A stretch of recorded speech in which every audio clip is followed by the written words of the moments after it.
Eric Kelly III and a host of phenomenal speakers from all around the globe for this 7-day virtual event that you don't want to miss. The mission of the Black Business Expo is to raise scholarship money from kids all the way from high school all the way from college. The Black Business Olympics is one of the largest Black business showcases in the world. It is an opportunity for businesses and companies to showcase their businesses globally. We are going to be giving away laptops up to $5,000 away to students.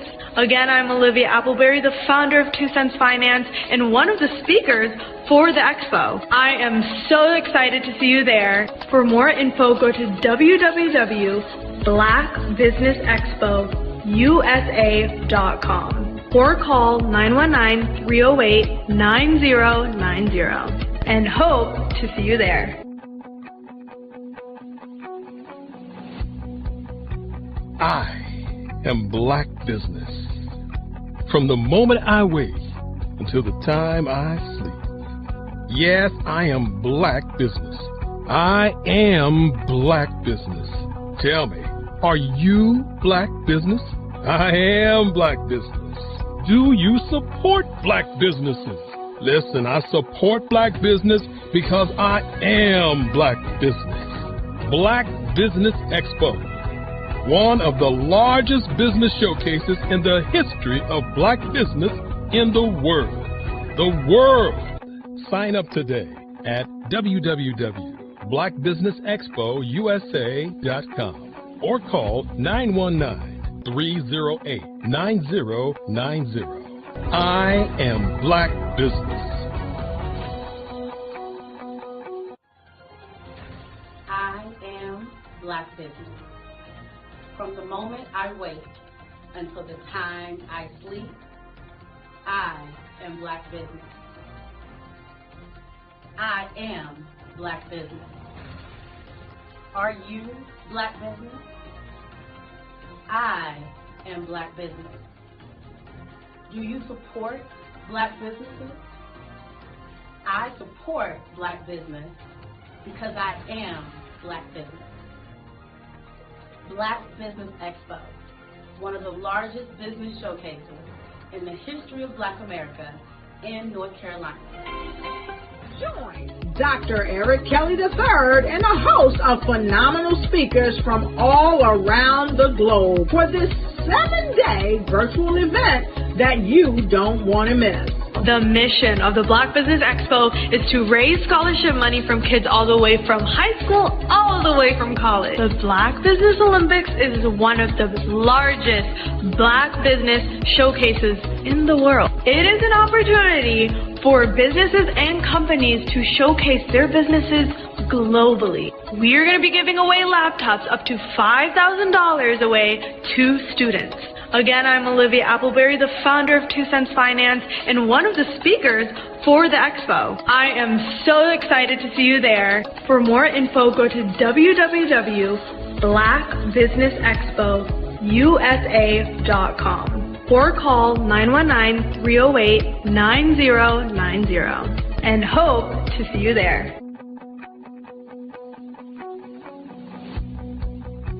I am Black Business. From the moment I wake until the time I sleep.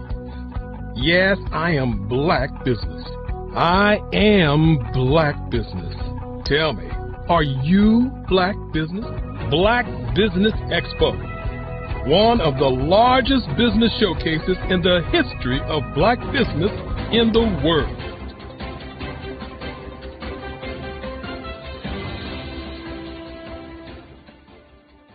The Black Business Expo's mission is to raise funds for high school seniors going to college or K-12 entrepreneurs.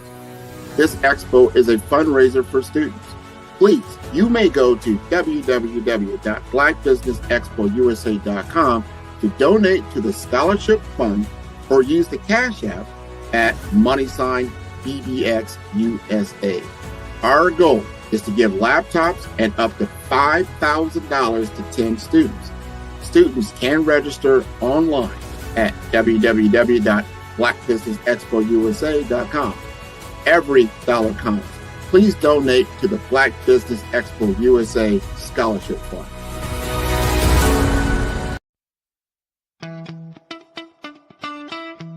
How many times have you been asked to help someone you didn't even know, a student, a business entrepreneur?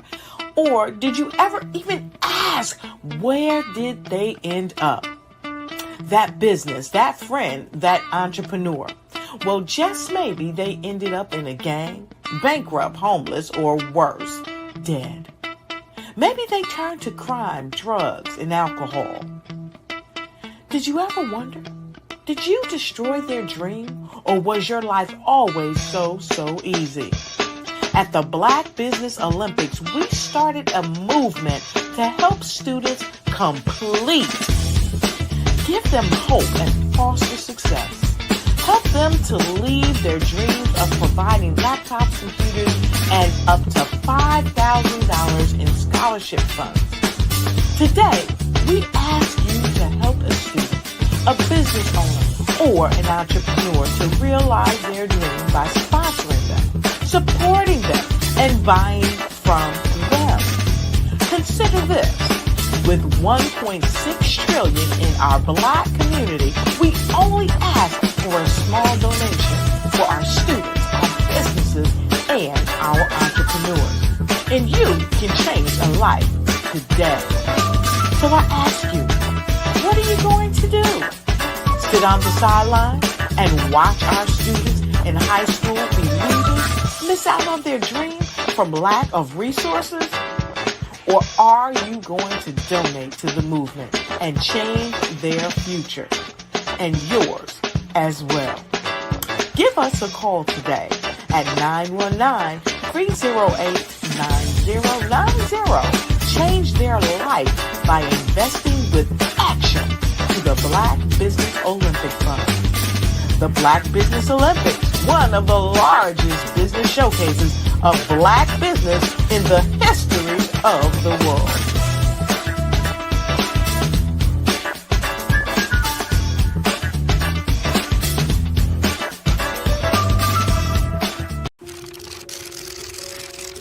Bravery is not the absence of fear, but the ability to overcome it. We stand for those who defy suppression, who speak out, and those who walk the road less traveled. Everyone deserves to be seen and their voices to be heard.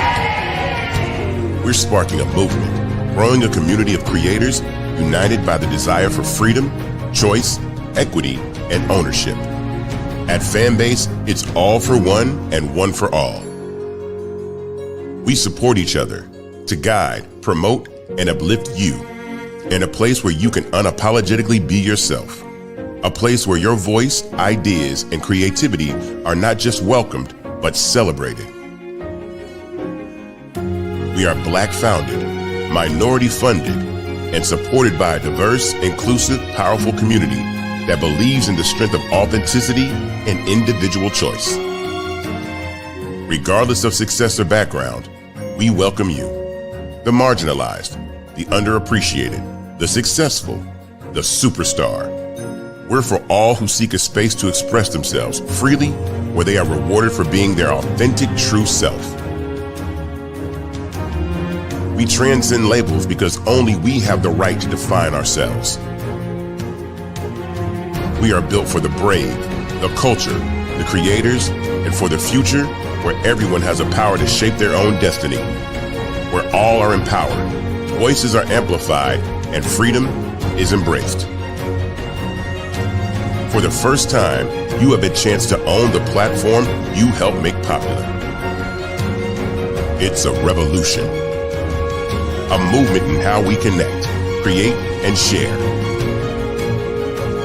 Everyone is a creator, and everyone has a fan base. Here, you can be you without limits.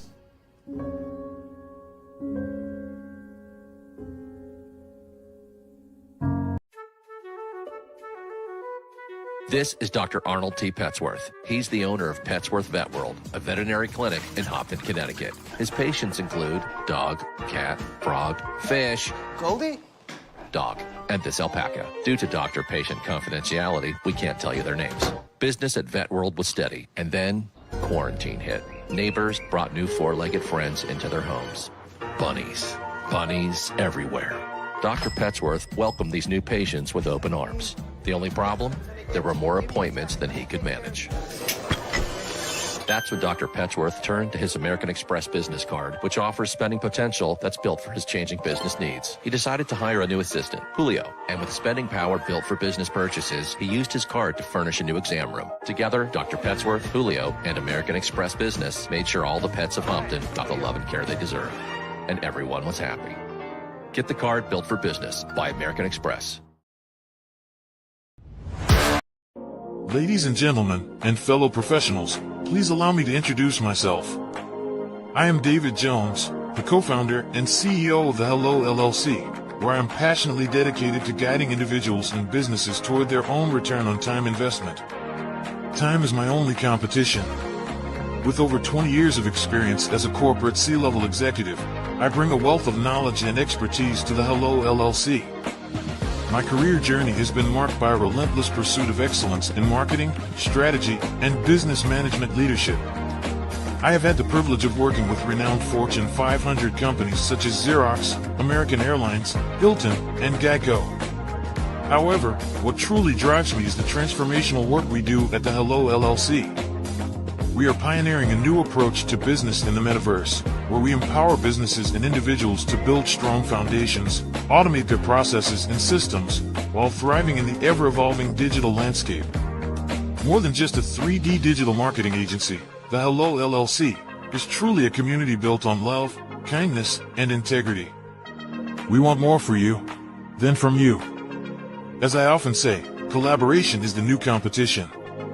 In an era where time is the most precious commodity, I am here to guide you toward your own return on time investment, because if time was sold in stores, it would be sold out.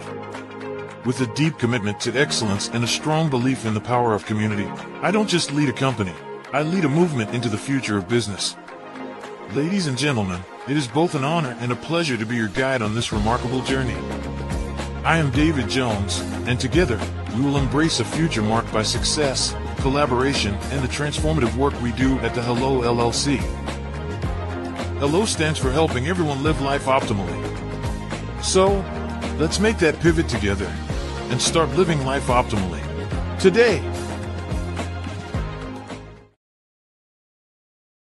Absolutely. So our coaching program help people that have the lack of time, that lack strategies, and lack the confidence to go after their dream life. So we help them implement tools. We help them implement, I love to leave the inherited lack of finances or the education behind finances. But it wasn't until I lost my firstborn, my only son, that life changed for me. And where I was going after it all, living the corporate life, hit my 6-figure income, and living in my dream house with my dream man, driving my dream car. Wow. I nearly lost it all when I lost my son. And so I realized it only takes one financial catastrophe that can change your entire life. That's what made me start All New Beginnings. Because no matter what's going on in life, there's a new beginning. And because of that, we develop a program called Wise Minded. My little slogan is, don't just dream it, let's live it. If they want to connect with you or work with you, what is the best ways for them to be able to do that? Well, for my social media guru, you can connect with me on every single social media platform as Tanya T. Wallace.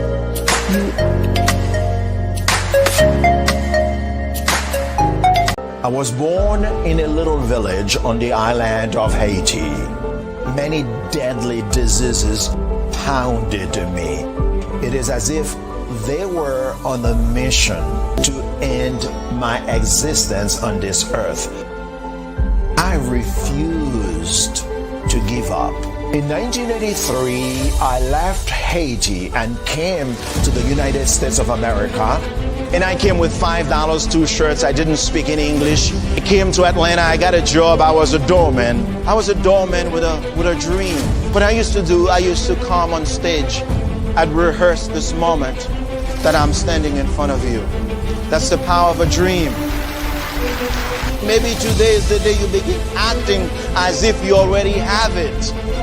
And then step out with full force. Take a risk. no condition is permanent. Don't let your situation distract you. You are chosen. You are called. You are born for a purpose in this life.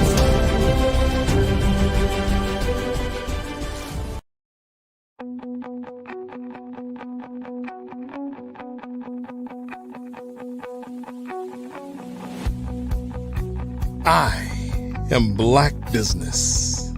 From the moment I wake until the time I sleep. Yes, I am Black Business. I am Black Business. Tell me, are you Black Business? I am Black Business. Do you support Black businesses? Listen, I support Black business because I am Black Business. Black Business Expo, one of the largest business showcases in the history of Black business in the world. The world! Sign up today at www.blackbusinessexpousa.com or call 919-308-9090. I am Black Business.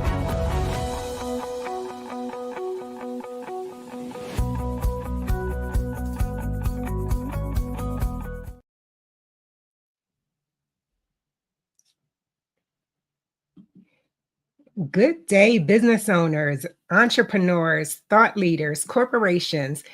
Welcome to the Black Business Network. My name is Tanya Lawrence, and I am your business moderator for this edition of the Black Business Network.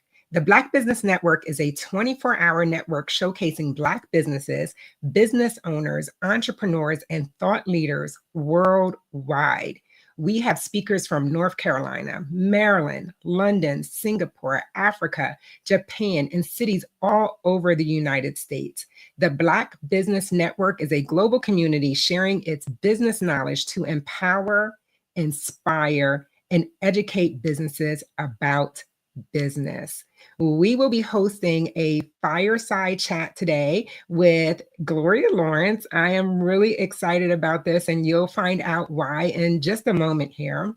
Gloria Lawrence is the founder and CEO of Essie's House, a nonprofit dedicated to providing free housing and holistic support to young mothers and their children as they pursue economic mobility. As a proud graduate of Morgan State University, her journey as a young mom in college shaped her passion for creating opportunities for others. Entrepreneurship, skill building, and innovative problem solving have helped her stabilize her life and thrive after graduation. And now she's dedicated to helping other women do the same. In addition to leading Essie's House, she is a program associate of the Hofberger Foundation, where she helps fund initiatives to support children's mental health and trauma and workforce development and economic mobility. This role allows her to combine her love for philanthropy and creative problem solving to create meaningful change. She's also a licensed consultant with the Maryland Association for Nonprofit Standards for Excellence, and she has worked with countless grassroots leaders to help solve problems all over. I present to you Gloria Lawrence. Hello, my love. Hello. Welcome. Thank you. So if you can't see it already, this is my mini me. That's why I am just so extremely proud to have her on the show and to interview her, just to be able to share with young people, old people alike. If you have a dream and you want to pursue it, she is the epitome of having a dream and pursuing it. And so we're going to jump into how to take your vision and turn it into a reality, because that's exactly what it was. I remember years ago, and it was after she started Essie's House and she was well on the way and young ladies were in the homes with their children. My photos, you know, you have your Google Photos, a picture popped up as a memory, and it was a vision board that Gloria had sent to me years ago. And it was a vision of her creating a home for young moms. And it just like made me well up with tears. I was just so proud that she had a vision that she turned into a reality. So Essie's house has made a significant impact already in supporting young mothers. What inspired you to start this organization, and how did you transform that initial vision into the thriving community it is today? That's such a great question. Thank you. So, I have always been very purpose driven. It started with me being a young mom in college, and I was learning about nonprofit work. Very funny to say, for the very first time. Um, we hear about all these careers: lawyer, doctor, social worker, but there are other careers out there that are more purpose driven, and a lot of times I believe people don't realize that they are achievable, and with creativity they can also be sustainable and can help you pursue economic mobility as well. So I always wanted to be in the nonprofit world, but I also knew that being a social worker or working under a nonprofit as a program director may not pay me enough to live the life that I want to live. So I pursued entrepreneurship, and I started off with nonprofit consulting, where I was helping other grassroots organizations start their nonprofits and also pursue different creative ways to raise funding. And I was also providing strategy support. And then from there, I was, still in college, and I always had said, once I get through college, once my son grows up a little bit and he's able to do some things on his own without having to be on mommy's hip, I am going to reach back out and help another young mom create a creative solution for the pathway that she needs for career development. And so I decided to just do it. I just went ahead and looked for a home that was a good fit for young moms and for babies. And then I just opened the house. I just did it without overthinking it or making it more difficult than it needed to be. Okay, so when you say you just did it, you just opened the house. Can we talk about the time frame from you saying, okay, I'm going to do this now, to the day that the door was open to the house? What was that time frame? Definitely less than 30 days. I always knew I wanted to do it. I had the vision for 4 years. I do believe in divine timing and making sure that I have the personal growth and the personal development that I need to be able to sustain an important project. And so it did take a lot of self-development and learning, and also watching other mentors and seeing how they do things. And then when I decided that I was ready, I pretty much didn't sleep. I spent 4 days straight researching what I needed to do, what license I needed, and what next steps I needed in order to purchase the house and get started. Yes, I remember fondly. Okay, so were you just sitting around one day and said, oh, I have nothing else to do, I'm just going to go ahead and start this vision? Or were you busy? Did you have other things going on in your life? I was definitely busy. I was still in college. I was also running my full-time business. So a lot of people think that a business is a lot easier because you have your own schedule, but actually it's a lot harder because you are working almost around the clock sometimes, especially when you're in your first 5 years of business. So I was in a situation where I was quite busy, but I also knew that I had to prioritize the next step. And I was going to be frustrated with myself if I had a goal and I stayed stagnant. So I decided that I needed to move to the next step, which was pursuing my goal. I love it. And you forgot a very important step. You were 45 days out from your wedding. Oh, yeah, that too. But I remember distinctly that you thought about it and you had said, next spring or when I graduate, this is something that I think I want to do.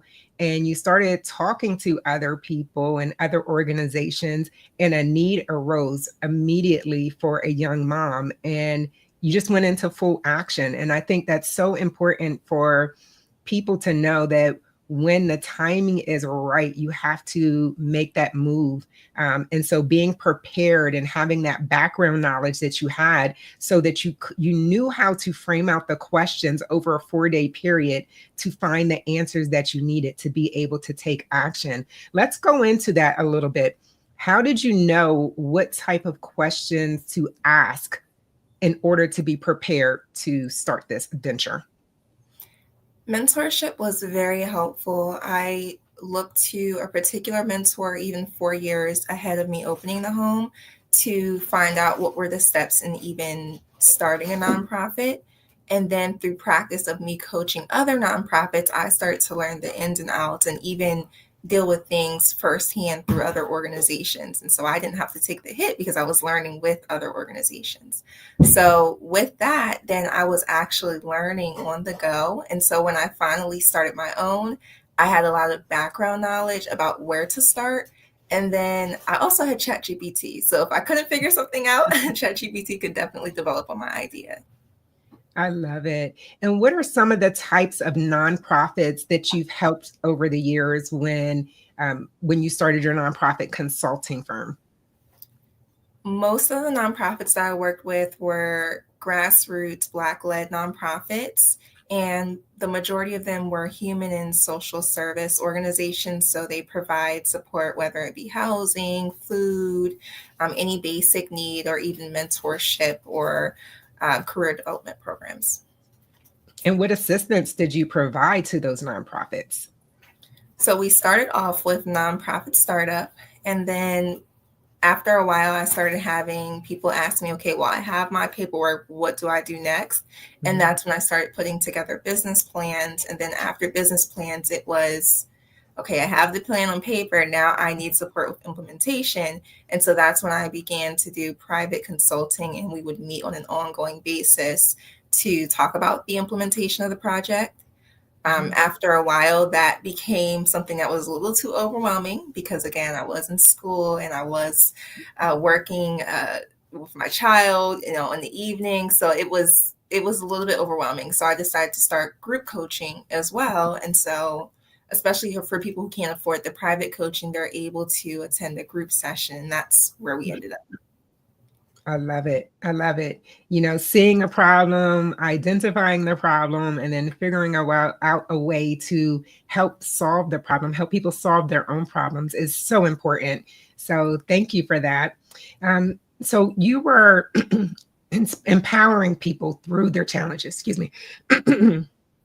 Operating a nonprofit often comes with unique challenges, right? And can you share particularly tough obstacles you faced in running Essie's House and creative strategies that you've employed to overcome it? Yes, definitely. So one of the biggest hurdles for most nonprofits is going to be how to get it up and running, not just the paperwork, but also the sustainability.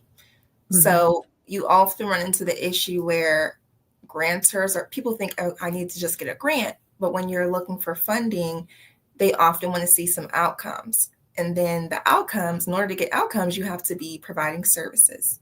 So the question then becomes, well, how can I provide services if I don't have any money?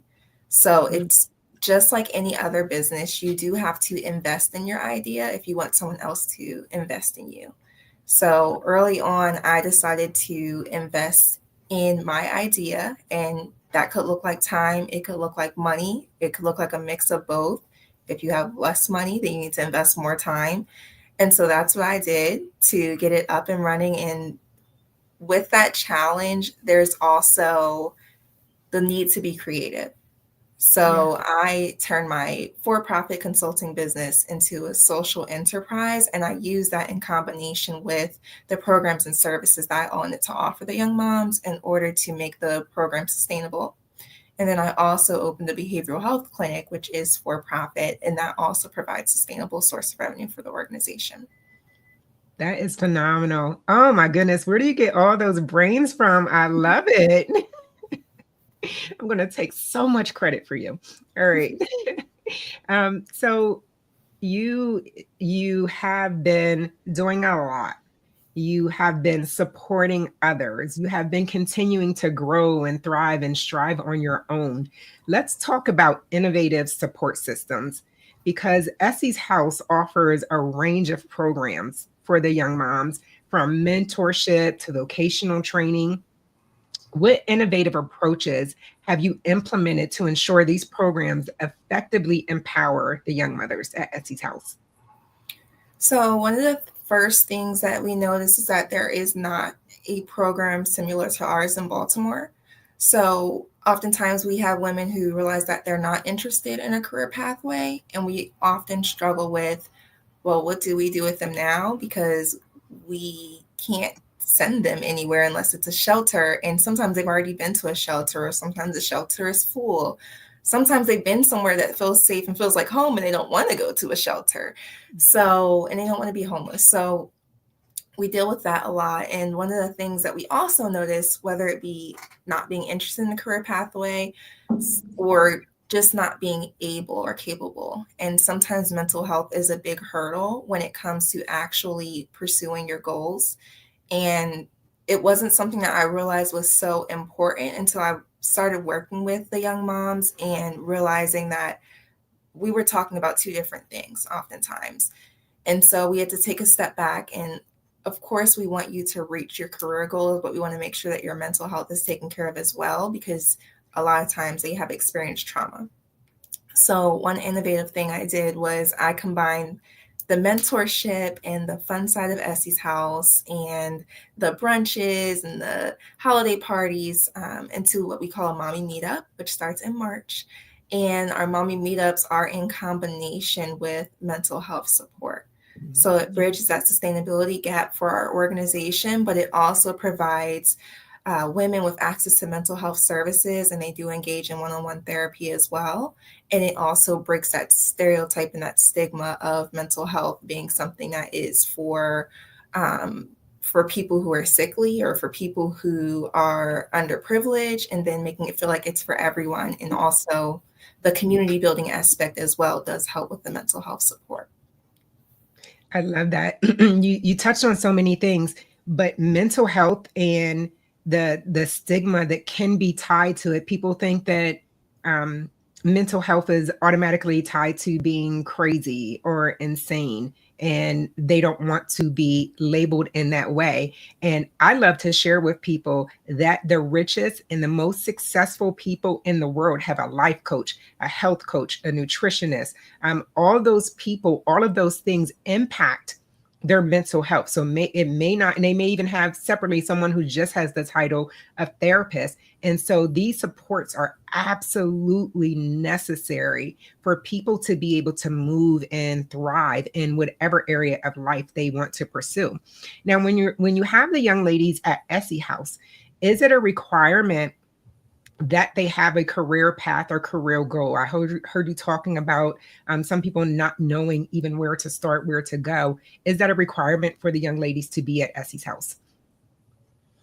Yes, it is a requirement. Of course, like I had mentioned, sometimes there is the issue where they think they want to do something and then they realize the reality of the steps they need to take to achieve that, as well as the benefits cliff, which can be very scary and is even scarier when we're thinking about the executive orders and the possibility that there may not be any benefits, and we don't know. The uncertainty, it causes issues, because when we're looking at people wanting to start a full-time job, even if it's entry level, that entry level job might not cover what they were doing sitting at home collecting TCA or cash assistance TCA or SNAP benefits or their Medicaid benefits. So to take that step when you've never seen anyone else before you and your family take that step, and to be brave but not quite sure if it's the right fit for you or if you're even going to be able to move up in that career, can be scary. And it becomes an issue where sometimes people aren't comfortable with that benefits cliff. And it's unfortunate that there aren't enough benefits for people who are trying to pursue a career path, but that is the reality. So that becomes an issue. But then there are women who are brave enough to take the next step because they know that should they fall down or should they change their mind and want to pursue a different career path, we still have their back. They still have us as a support system. And it's not like they're on their own and all of their assets, their home, their car, they lose everything because they tried something and it didn't work. So it is a requirement, but we do look at the reality of most people knowing, like, I don't know what to do or what I want to do right now. And so it might take a few steps to actually be in a career pathway and remain in it. I love that, because it's not just providing somewhere for the young moms and their children to stay in a safe and, may I say, beautiful environment. The home is stunning. Okay. It's not anything that you would consider a shelter. It is a full-on home and very well appointed.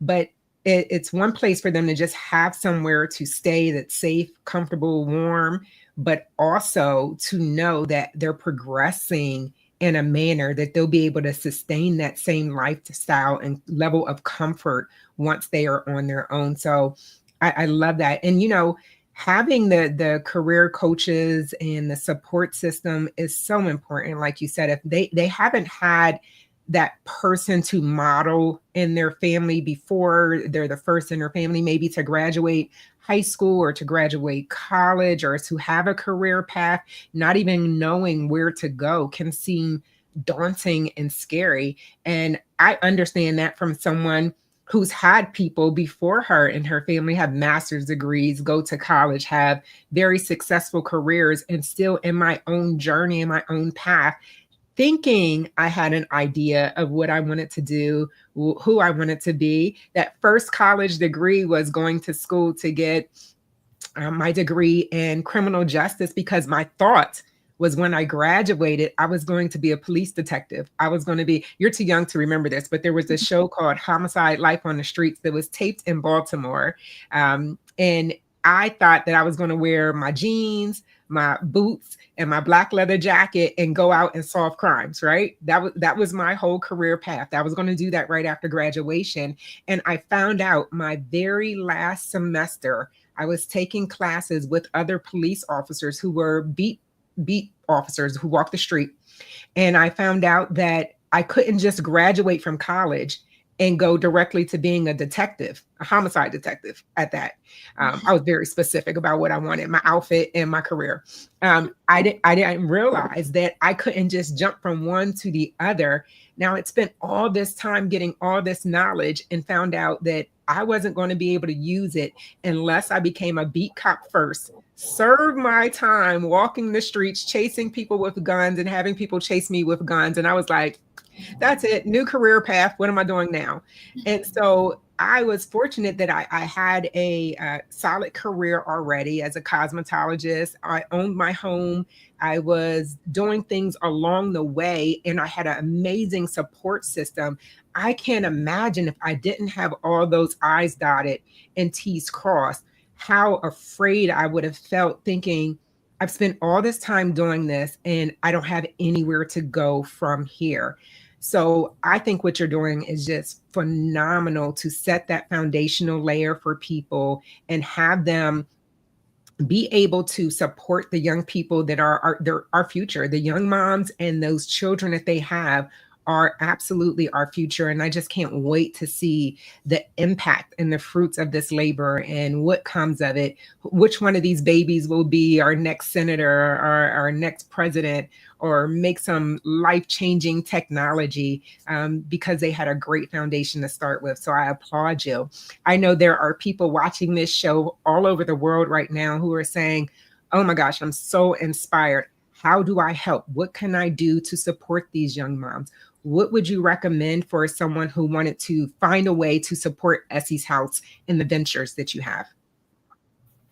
We always need support. Of course, a source of revenue that we look at is community support, like most nonprofit organizations. And it's a big reason that we're able to do what we're able to do. So we're always in need of household supplies. So if you're interested in donating, you can go to www.essieshouse, E-S as in Sam, I, S as in Sam, house.org. And we also, of course, need money because it takes money to keep the house open. So house supplies and money are always very helpful for us.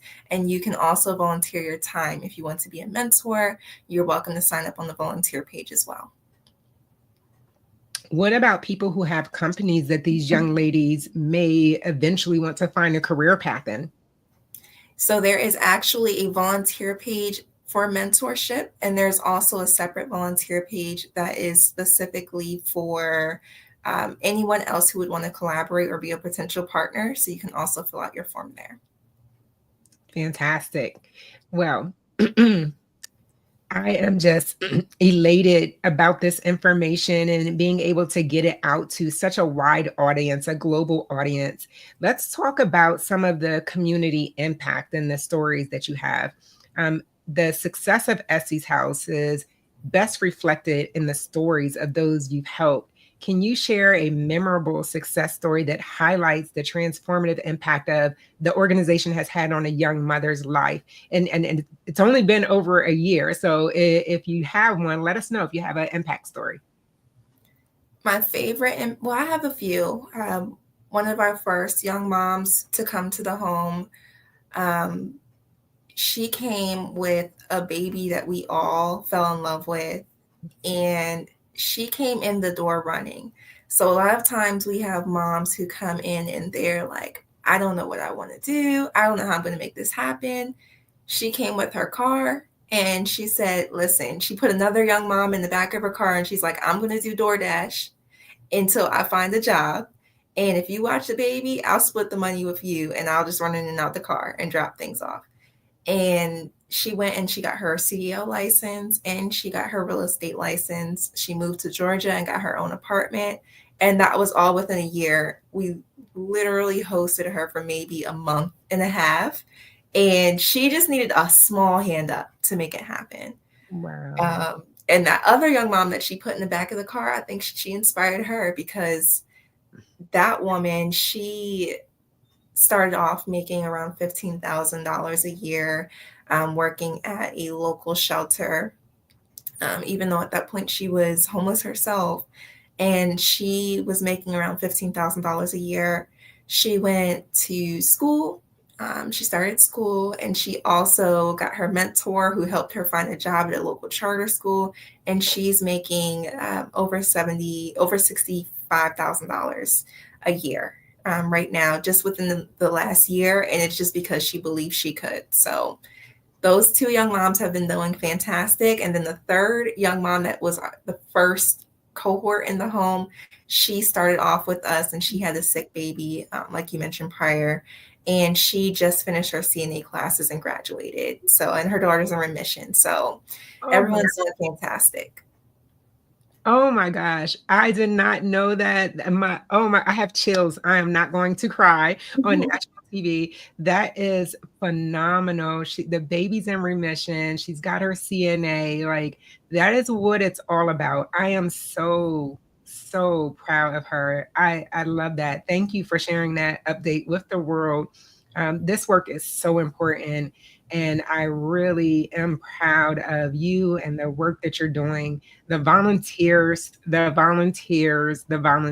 I can't say enough about people who go and give their time, their passion, and their energy to go and support their community. They don't know the impact that it has and how much it means. So I want to publicly say thank you to all the volunteers. We appreciate you so much.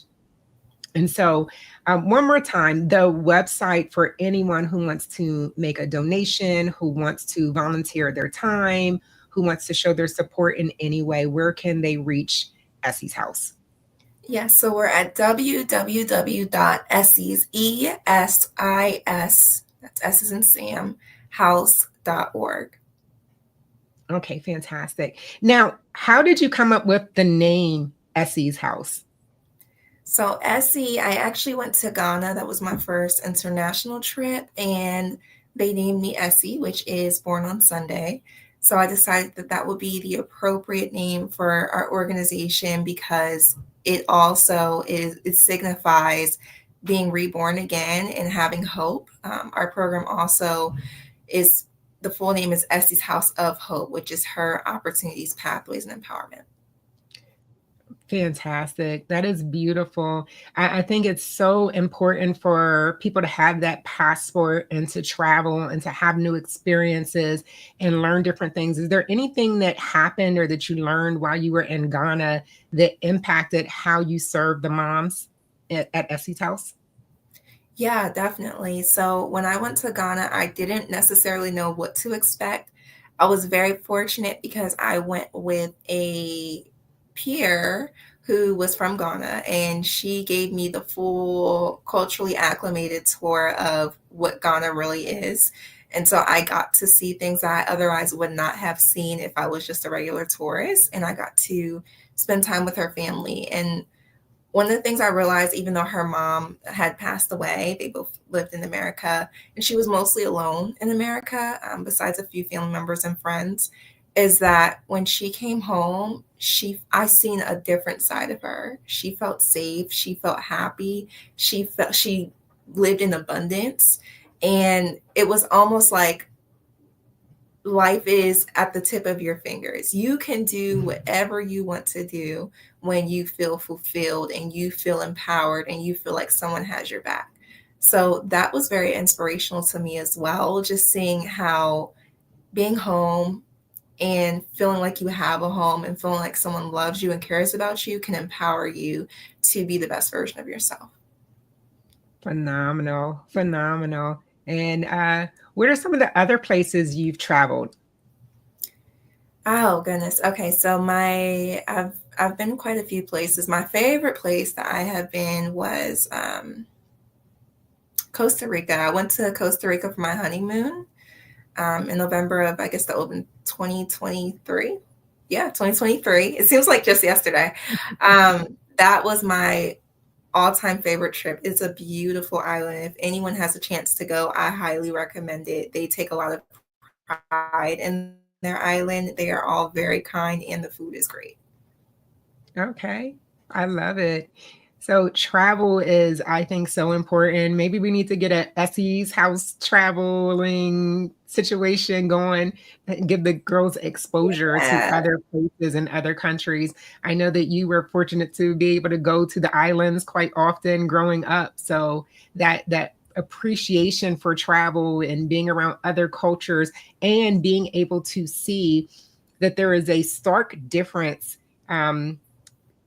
financially when you go to other countries. They don't have the same support systems that are in the United States that people take for granted. It's either you have it or you don't. And it is very important for you to have a foundation, a support system to be able to thrive and survive. And so being able to have some of those experiences and bring them back and share them with others is truly precious. So the future, what does the future horizon hold? Looking ahead, what are your aspirations for Essie's House? Are there any upcoming initiatives or expansions you're excited about to aim to further support and empower the young mothers in the community?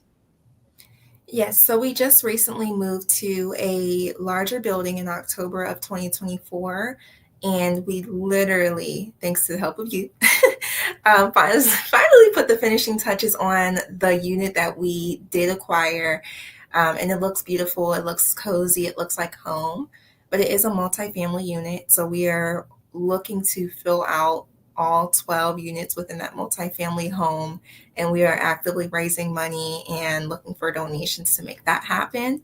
That's our biggest goal right now. And then, of course, focusing in on the moms. Any resources, we need a rapid response fund.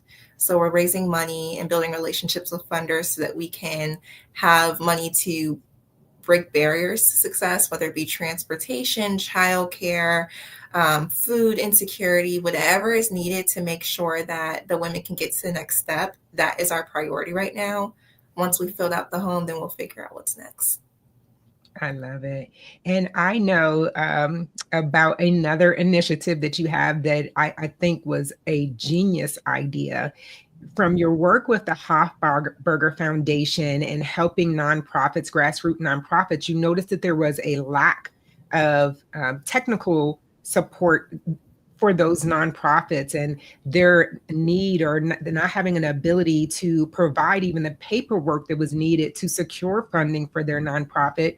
You saw that need, you coupled it with the young moms that also need careers. Can you talk about that initiative, how you're helping the young moms put together career paths and that also helps the nonprofits that need access to capital?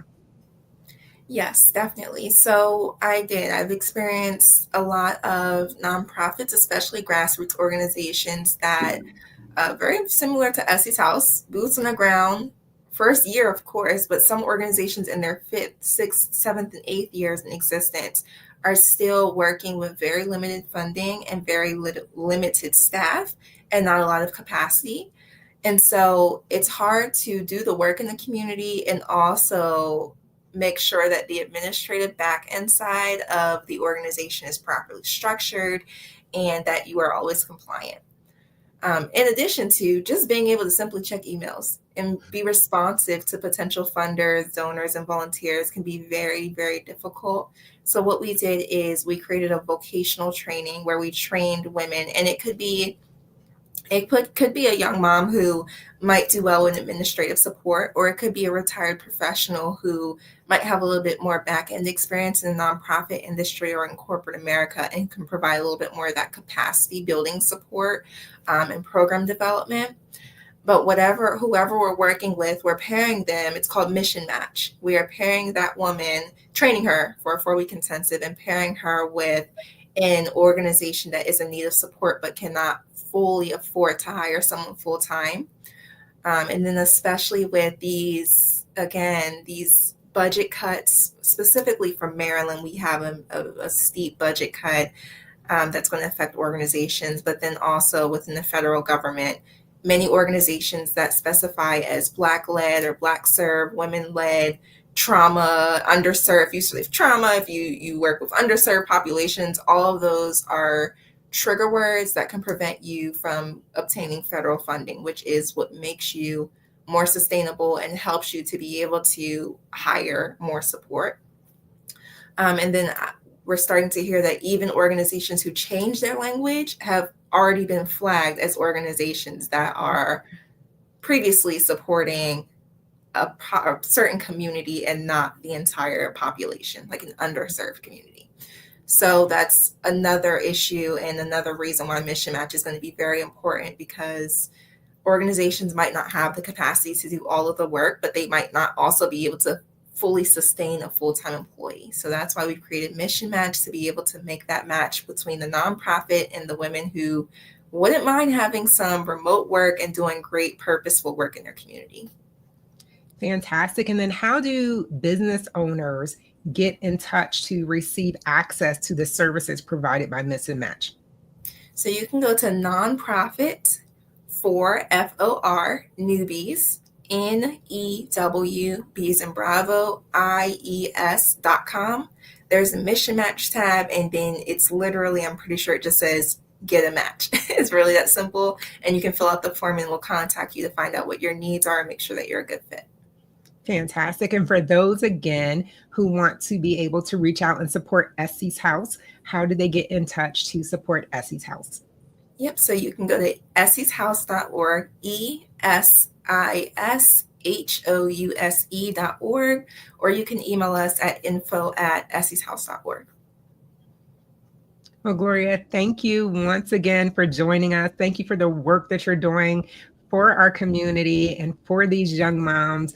I can't wait to hear more success stories of these young, beautiful people and the things that they're able to do and accomplish in their lives, and what these young babies are going to do because of the support that they've had from Essie's House and from the community as a whole.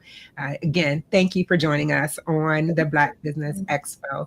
Guys, the Black Business Expo's mission is to raise funds for high school seniors going to college or K-12 entrepreneurs. This expo is a fundraiser for students.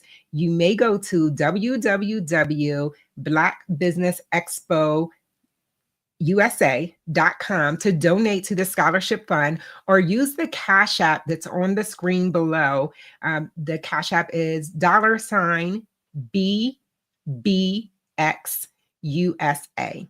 Our goal is to give laptops to up to $5,000 to 10 students. Students can register online at www.blackbusinessexpousa.com. Every dollar counts. So we want to remind you to donate to the scholarship fund. We want to thank our Black Business Expo sponsors for this month.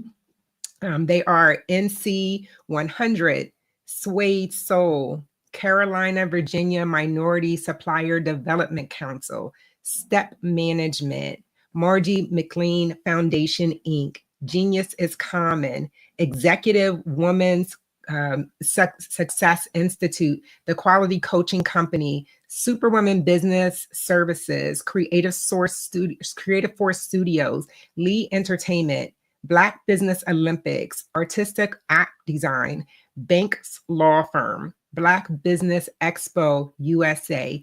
Genius is Common, and I'll see you on the other side. Did you know women represent just 3% of Fortune 500 CEOs and less than 15% of corporate executives at top companies worldwide? Have you wondered what the secrets are to getting into the top ranks, whether in the private or public sector? Do you want to figure out how to stop being held back in your career or passed over for promotion? Then you're in the right place. Hi, I'm Dr. Madeline Ann Lewis, President and CEO of the Executive Women's Success Institute. I have decades of experience in the military, the federal government, and corporate America. And my mission is to help women succeed and tap into their full potential. I want to reach 1 million+ women around the world to become the leaders they are meant to be. So if you want to move into a management or executive level position, or maybe you are a female veteran transitioning out of the military into business entrepreneurship, then reach out to the Executive Women's Success Institute at 301-693-3284. Let us get you on the fast track to success. Attention all entrepreneurs and companies. Are you looking for reliable and efficient virtual assistants and back office support to help you manage your business tasks? Look no further than Superwoman Business Services. Our team of virtual assistants provides a full range of administrative support services, including operations management, social media marketing, and much more.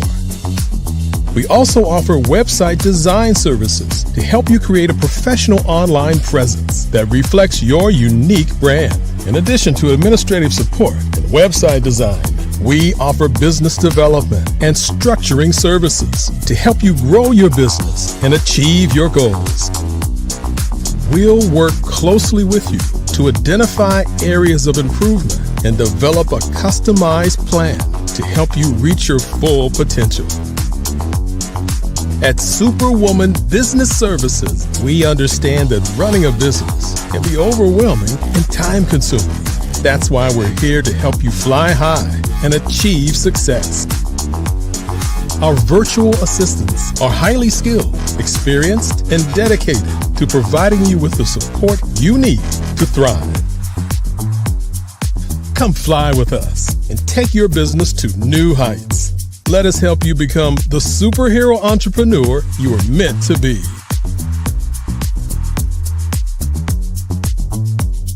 Contact Superwoman Business Services today to learn more about our back office support services. Come fly with us and take your business to new heights.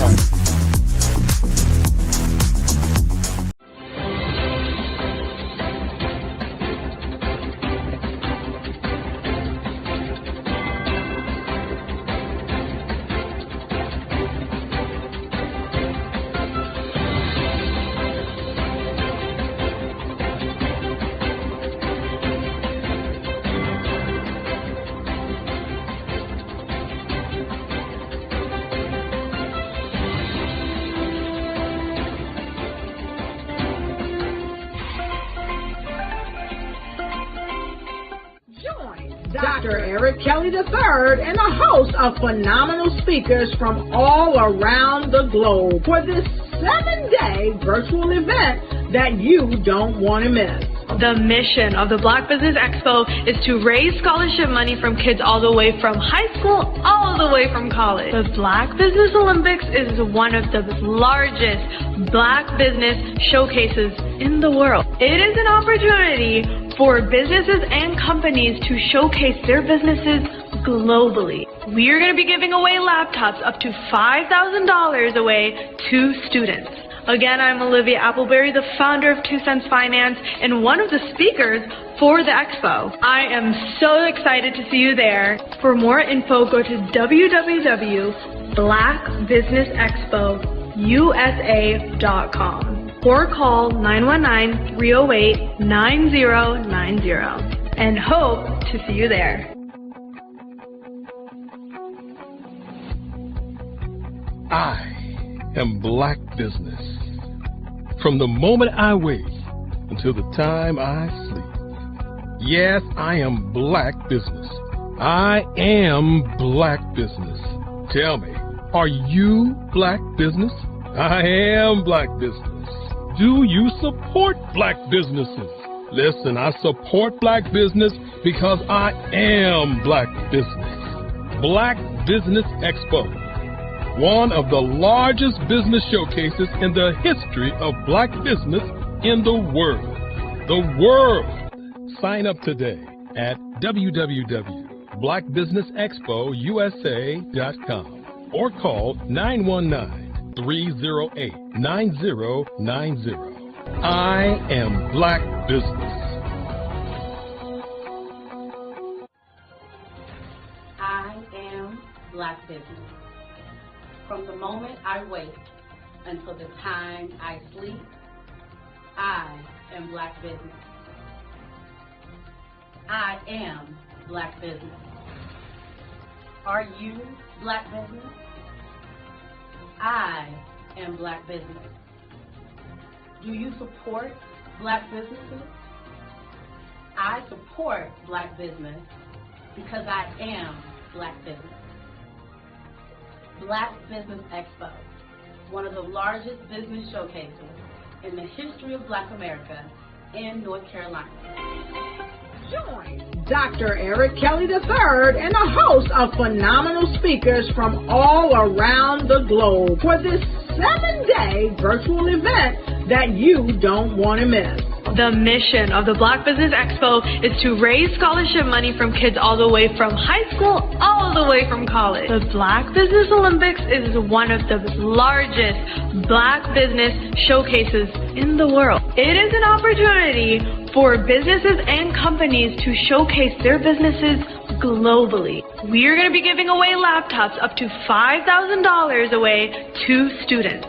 Again, I'm Olivia Appleberry, the founder of 2 Cents Finance and one of the speakers for the expo. I am so excited to see you there. For more info, go to www.blackbusinessexpousa.com or call 919-308-9090 and hope to see you there.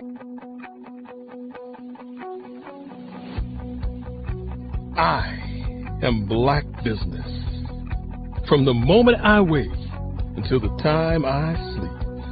Yes, I am Black Business. I am Black Business.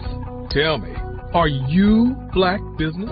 Black Business Expo, one of the largest business showcases in the history of Black business in the world.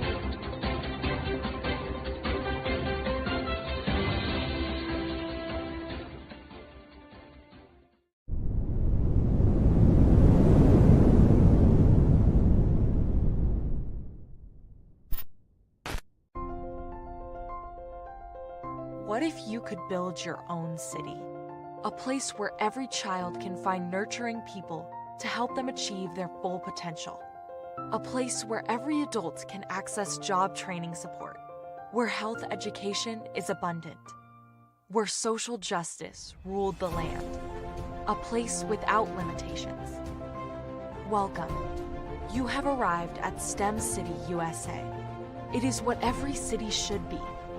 A safe and trusted community where you find people and resources to help you become everything you are and beyond. STEM City is unlike anything you have ever experienced. It is a digital twin of the world around you, only better. STEM City is about energy and soul renewal. It is more than a digital world. You can almost feel the power of live cultural events, music, and theater. STEM City promises a better future for children with caring mentors and hands-on activities with dedicated tutors to support our youth. STEM City is your passport to a healthy lifestyle with weekly events addressing our community's many issues. STEM City is your financial well-being with helpful information on wealth management, career advancement, job training, and so much more. STEM City is the community you deserve. It is the city where your dreams can come true. STEM City USA, a place in the sky that is accessible to all who reach for the stars.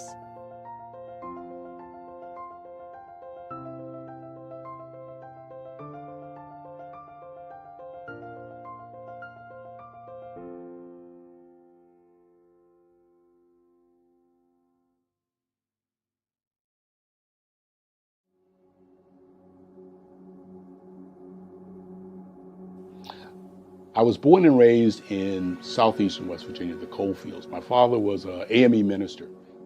For me, I was very fortunate. Even though I grew up in the segregated South, I was surrounded by flourishing Black businesses, doctors, lawyers, bankers, dentists.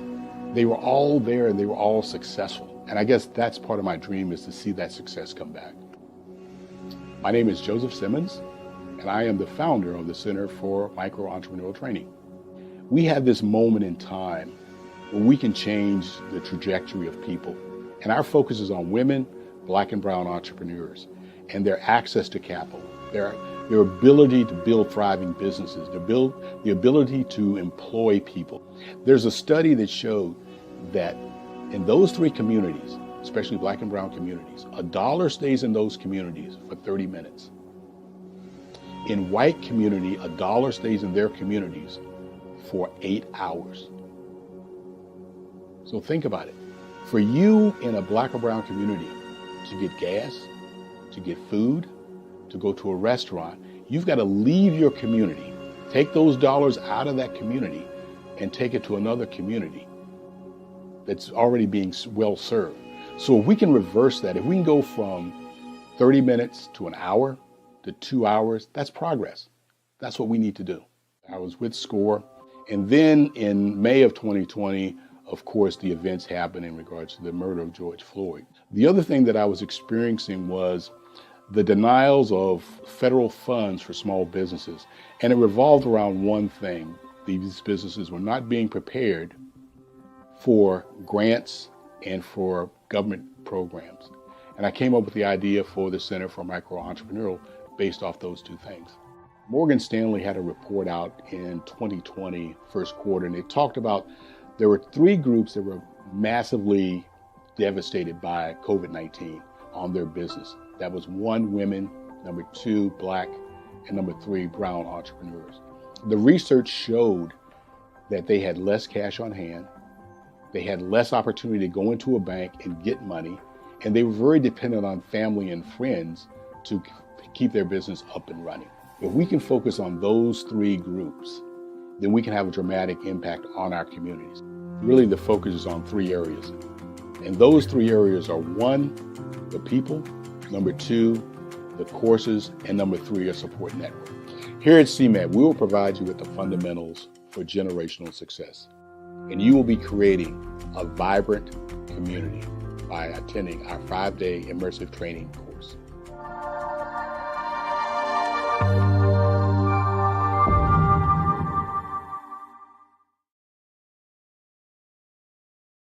Hi, I'm Linda Peavy, owner of LaPav Consulting. My passion is to place your organization on the path to excellence. Are you struggling to communicate your message, reach target audiences, or secure funding? From marketing communications to grant writing, we achieve your goals. We've worked with high-profile clients and have secured $17 million in funding for charter schools and nonprofits. Call today to discuss what your success looks like and how LaPav Consulting can help.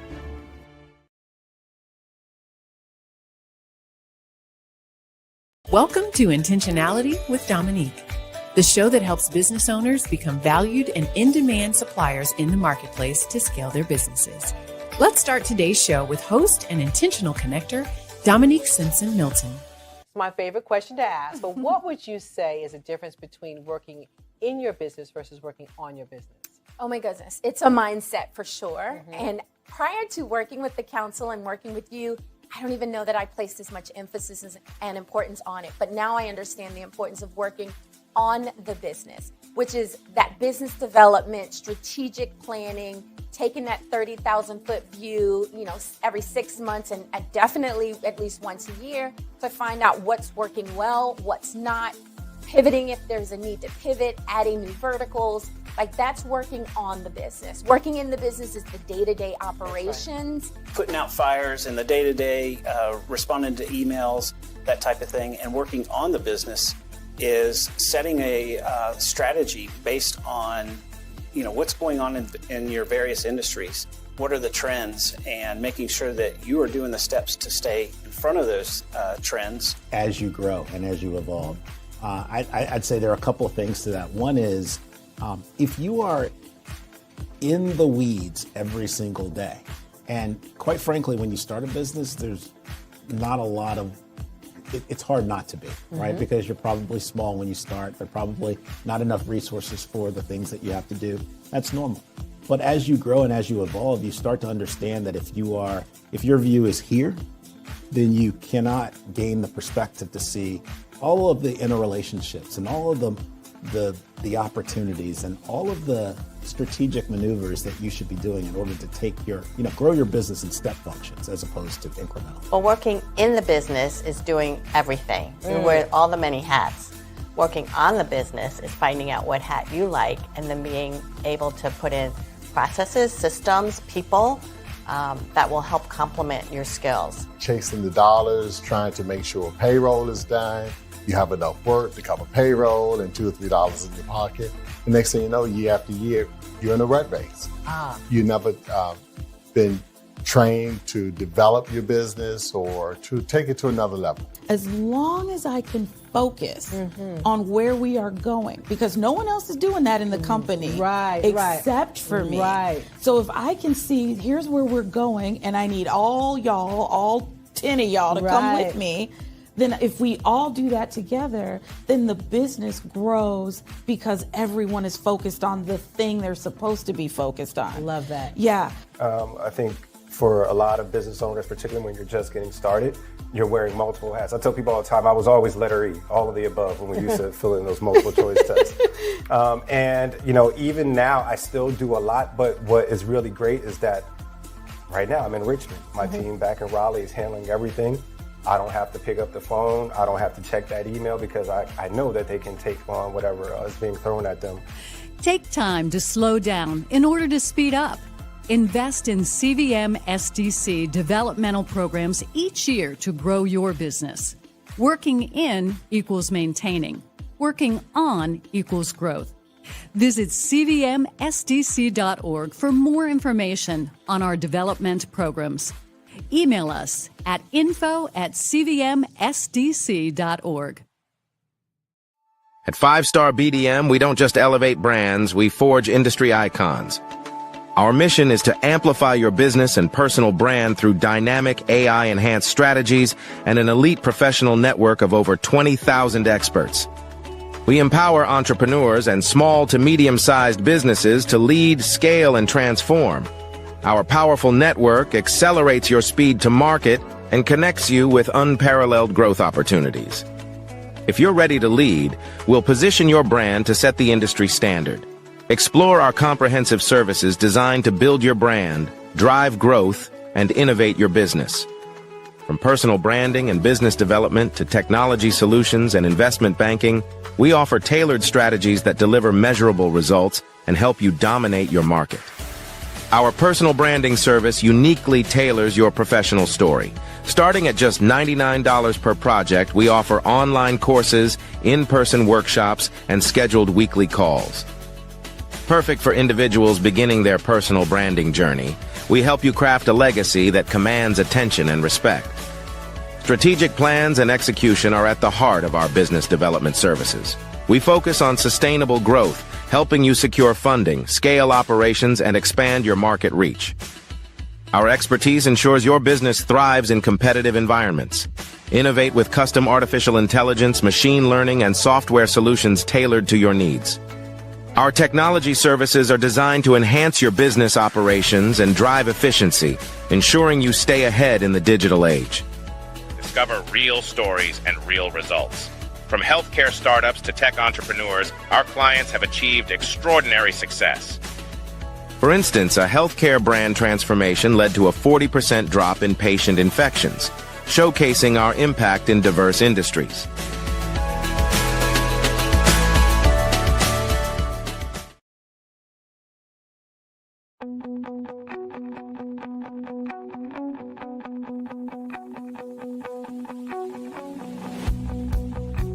I am Black Business.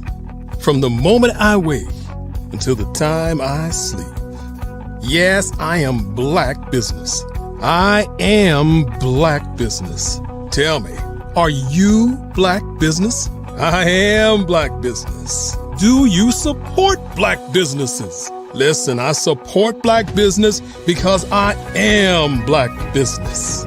Black Business Expo, one of the largest business showcases in the history of Black business in the world. The world! Sign up today at www.blackbusinessexpousa.com or call 919-308-9090. I am Black Business.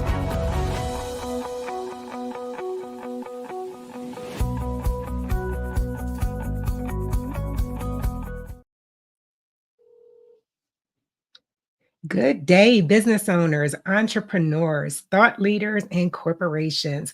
Welcome to the Black Business Network. My name is Tanya Lawrence. I am your business moderator for this edition of Black Business Network. The Black Business Network is a 24-hour business network showcasing businesses, business owners, entrepreneurs, and thought leaders worldwide. We have speakers from North Carolina, Pennsylvania, London, Singapore, Africa, Japan, and cities all over the United States. The Black Business Network is a global community sharing its business knowledge to empower, inspire, and educate businesses about business. We'll be hosting a fireside chat today with Sharday McGee. Sharday is the owner and creative force behind Bougie Bites, a catering business that brings bold flavors and upscale presentation to every event. And I should know, I've hired her several times. I present to you, Sharday McGee. Hi.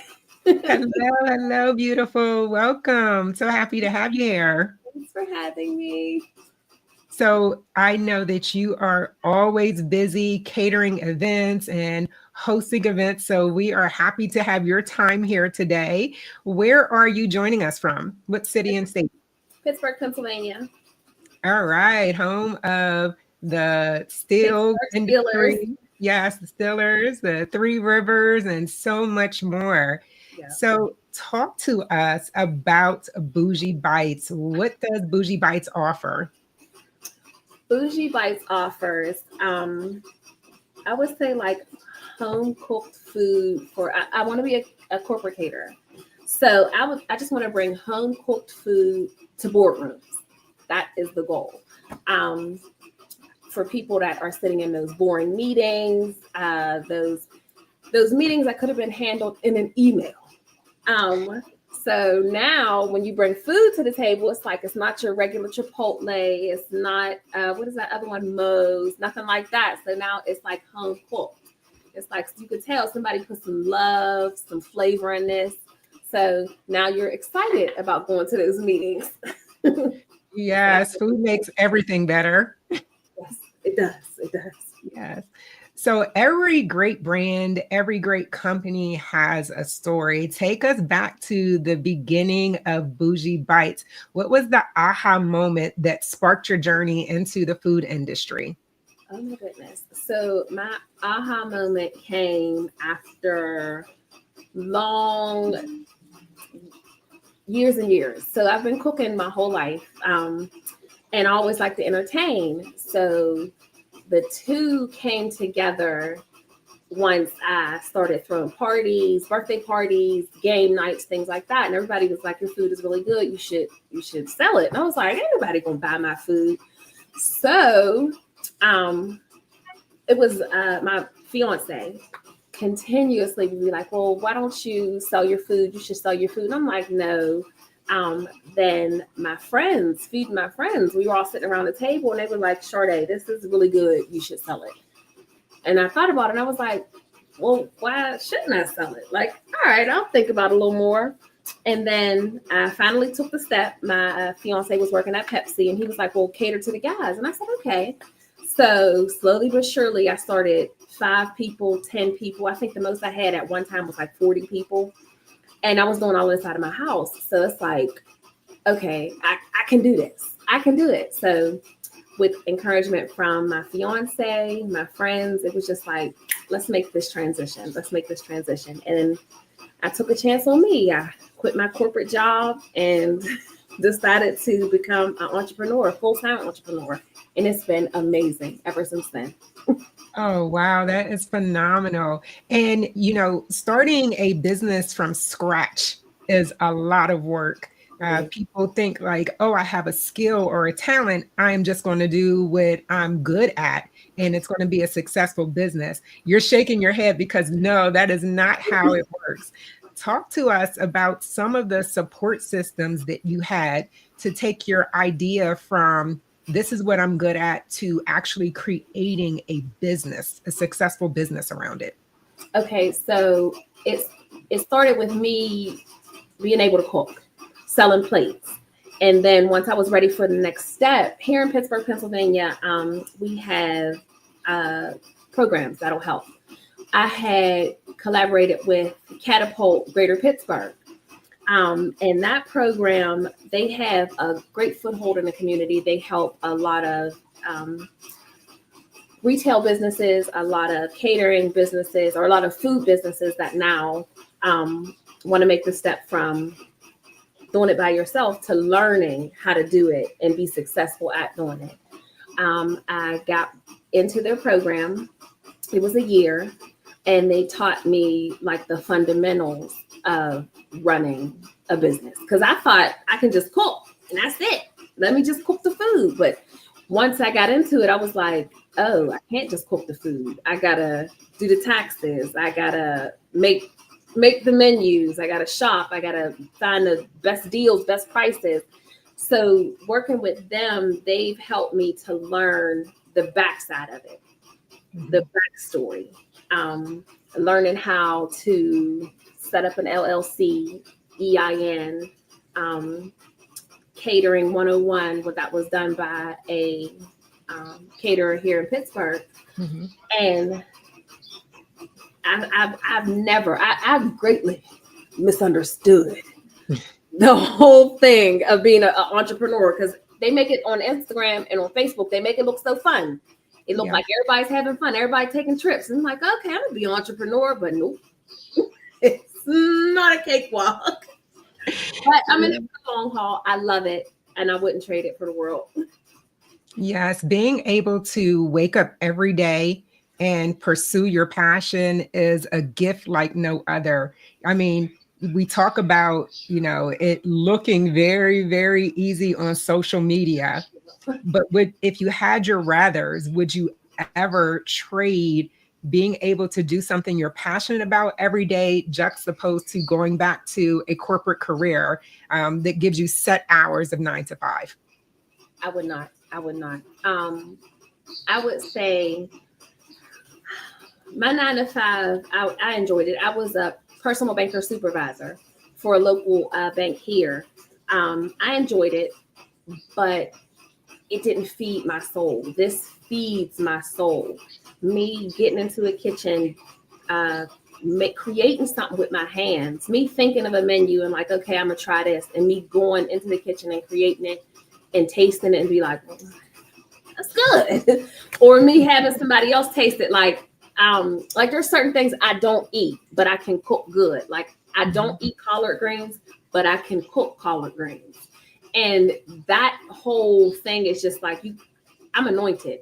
I'll tell you, I'm anointed, because the fact that I can get in there and whip up collard greens and not taste it and have somebody else taste it, and they're like, Sade, this is really good. I'm like, so that is a whole, it's just a blessing. It's a blessing to create, feed people, service people, and have them love what I do. It is an absolute blessing, guys. I'm going to let you in on a little secret here. We are first cousins. My mother and her brother are brother and sister. I did not get the gift. I did not get the anointing for cooking. I got the anointing to pick up the phone and order food services from my cousin, Sade, in a different state, who provides her services nationally, and she will pick up and come to you and cover your events. And not only is the food amazing, but the presentation and quality are just amazing. And that is what I love. I love being able to entertain. I love knowing that that part of the scenario is covered. I don't have to think about the food. I don't have to think about the presentation, because I believe everything should be beautiful. Right. And when your guests come, they have an amazing, beautiful spread, and the food tastes delicious. It makes all the difference in the world. Yep. Yeah. So I love that. I didn't get the anointing, but I got the phone number. Yes, I believe that. So I want to be a corporate caterer, but I also do private events. I know how hectic it can be planning an event from start to finish. So if I can take the burden off, if I could take some of that load off to where the food and the decoration parts, you don't have to worry about it, let me do that. Mm-hmm. I believe in my passion. I'm passionate about my brand, my vision. And so if I could some way help you to bring your vision to life, and we can collaborate and make amazing memories, I'm all for it. I love it. I love it. So the secret ingredient to success, the food business is fiercely competitive, right? What's been the game changer in setting your company apart from the rest? I don't want to sound cocky, but it's me. It's me. My personality. My personality is bomb. Let me just pat myself on the back. What I bring to the table is amazing. And my personality, my energy, my chi, it flows into my food. So even if it's just a drop off, even if you say, Sade, just come drop the food off and I'll serve my guests. I drop it off. You taste all the energy I put into that food. And even if I'm not there, you're like, this is amazing. It's going to be good. If you have me in person interacting with you, interacting with your guests, it's going to be phenomenal. And also I'll say my vision, just my vision. If you hire me, let's say for a baby shower, and you're like, these are the colors, what can we do? I'm going to execute a beautiful display for your food. It's going to be phenomenal. You're not going to be disappointed. So I say my setup and personality is what sets me apart from your traditional caterer. Because a lot of caterers are just like, we'll bring you the food. That's it. We got this recipe. We follow. It is what it is. Here it is. And that's it. But me, it's a vibe. With Bougie Bites, you get a vibe. I love that. You can taste the love. Yes, you very much can. That is so important. And I truly believe that it comes through, it resonates in what you do. I can tell you, you are the party starter. They know when you walk in, the party is about to start. It's about to be a vibe. You're going to have fun. Her outfit may be better than the food. So like, that's a whole nother conversation. And then, I believe that because people can maybe even see it in their own lives and understand what it means for someone to be able to taste the love, whether it's in their business, whether it's in something that they cook. I, again, did not get the anointing with preparing food, but I remember fondly since the early days of my life, it was always Thanksgiving for us. Thanksgiving with the entire family, with the kids sleeping on the couch, on the floor. My grandmother had 6 children. My mother is the youngest girl. Her father is the youngest boy. And all 6 children with their children would descend upon a 2-bedroom apartment, and you would feel the love.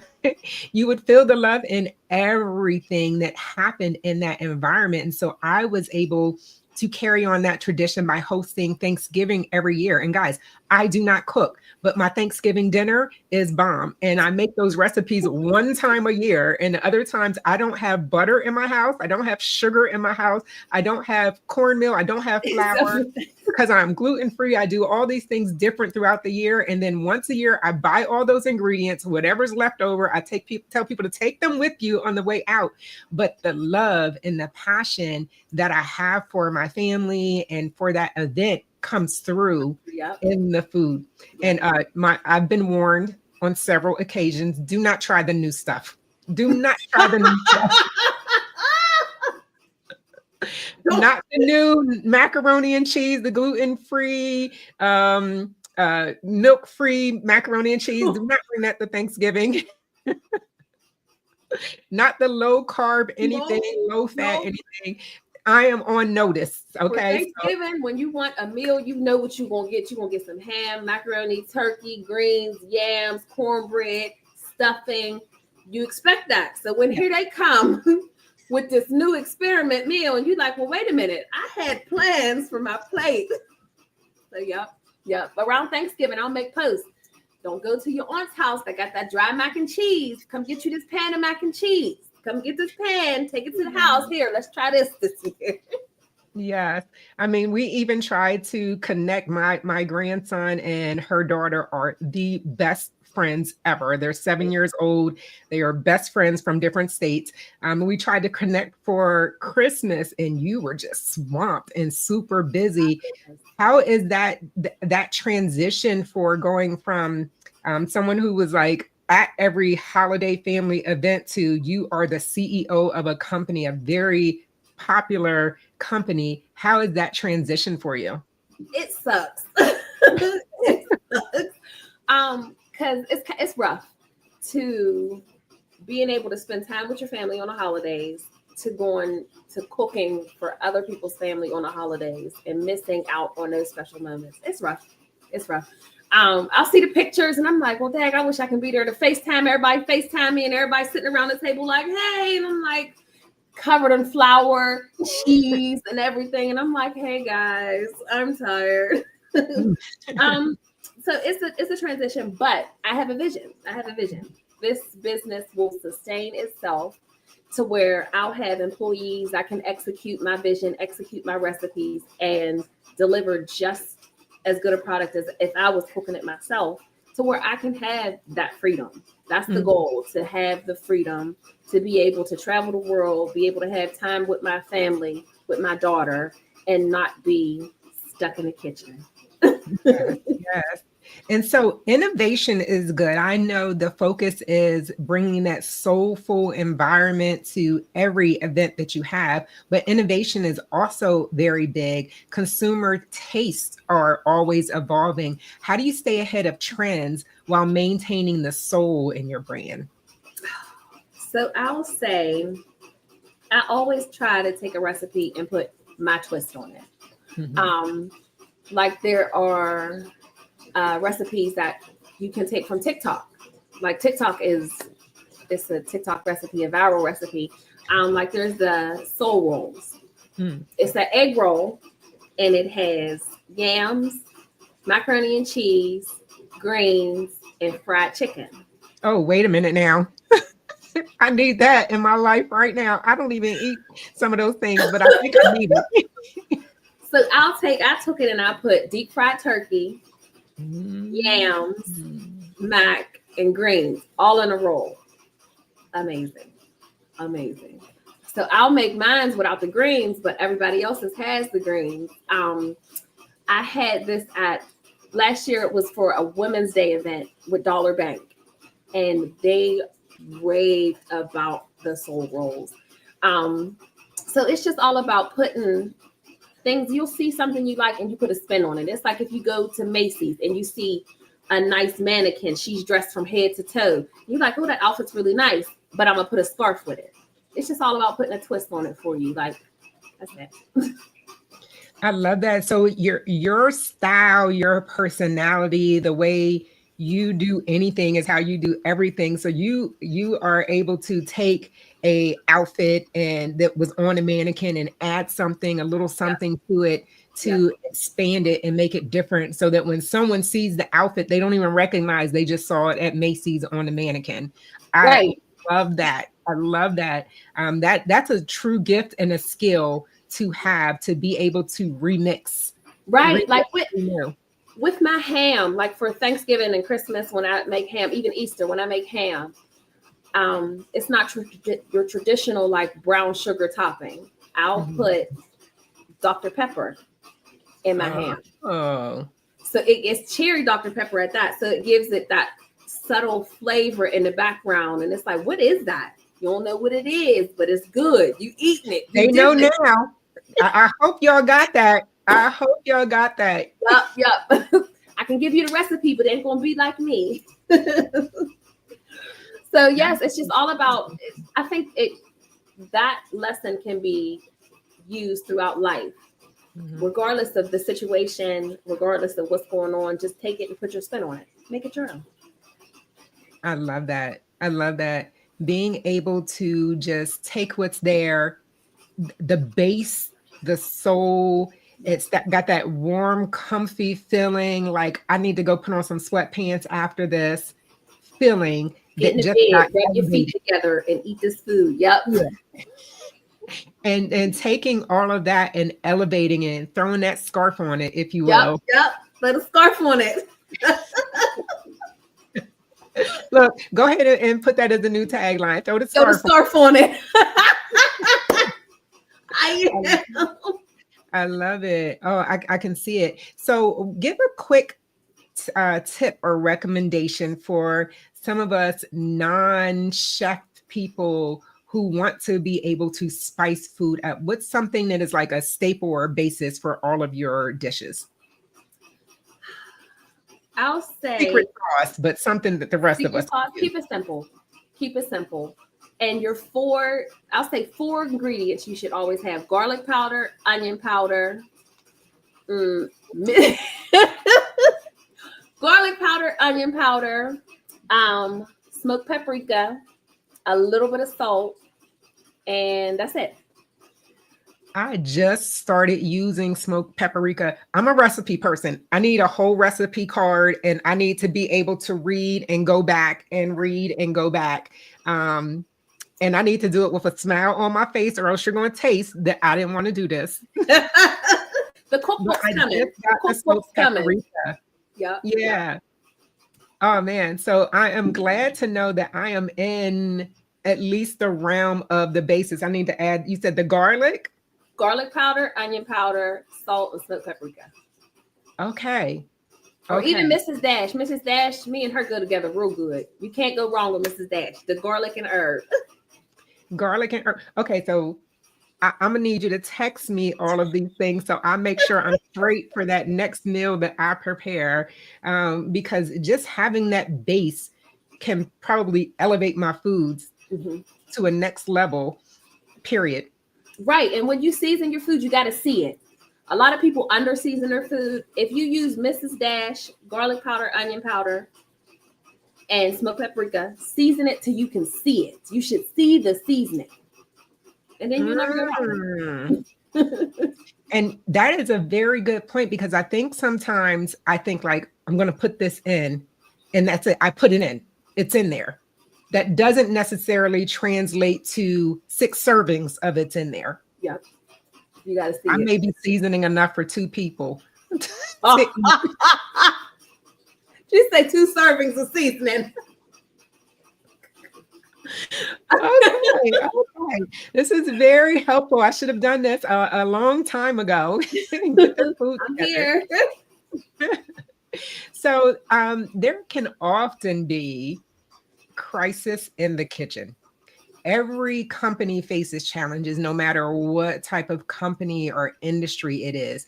Can you share a moment when everything seemed to be going wrong and how you were able to turn it around with Bougie Bites? Oh my goodness.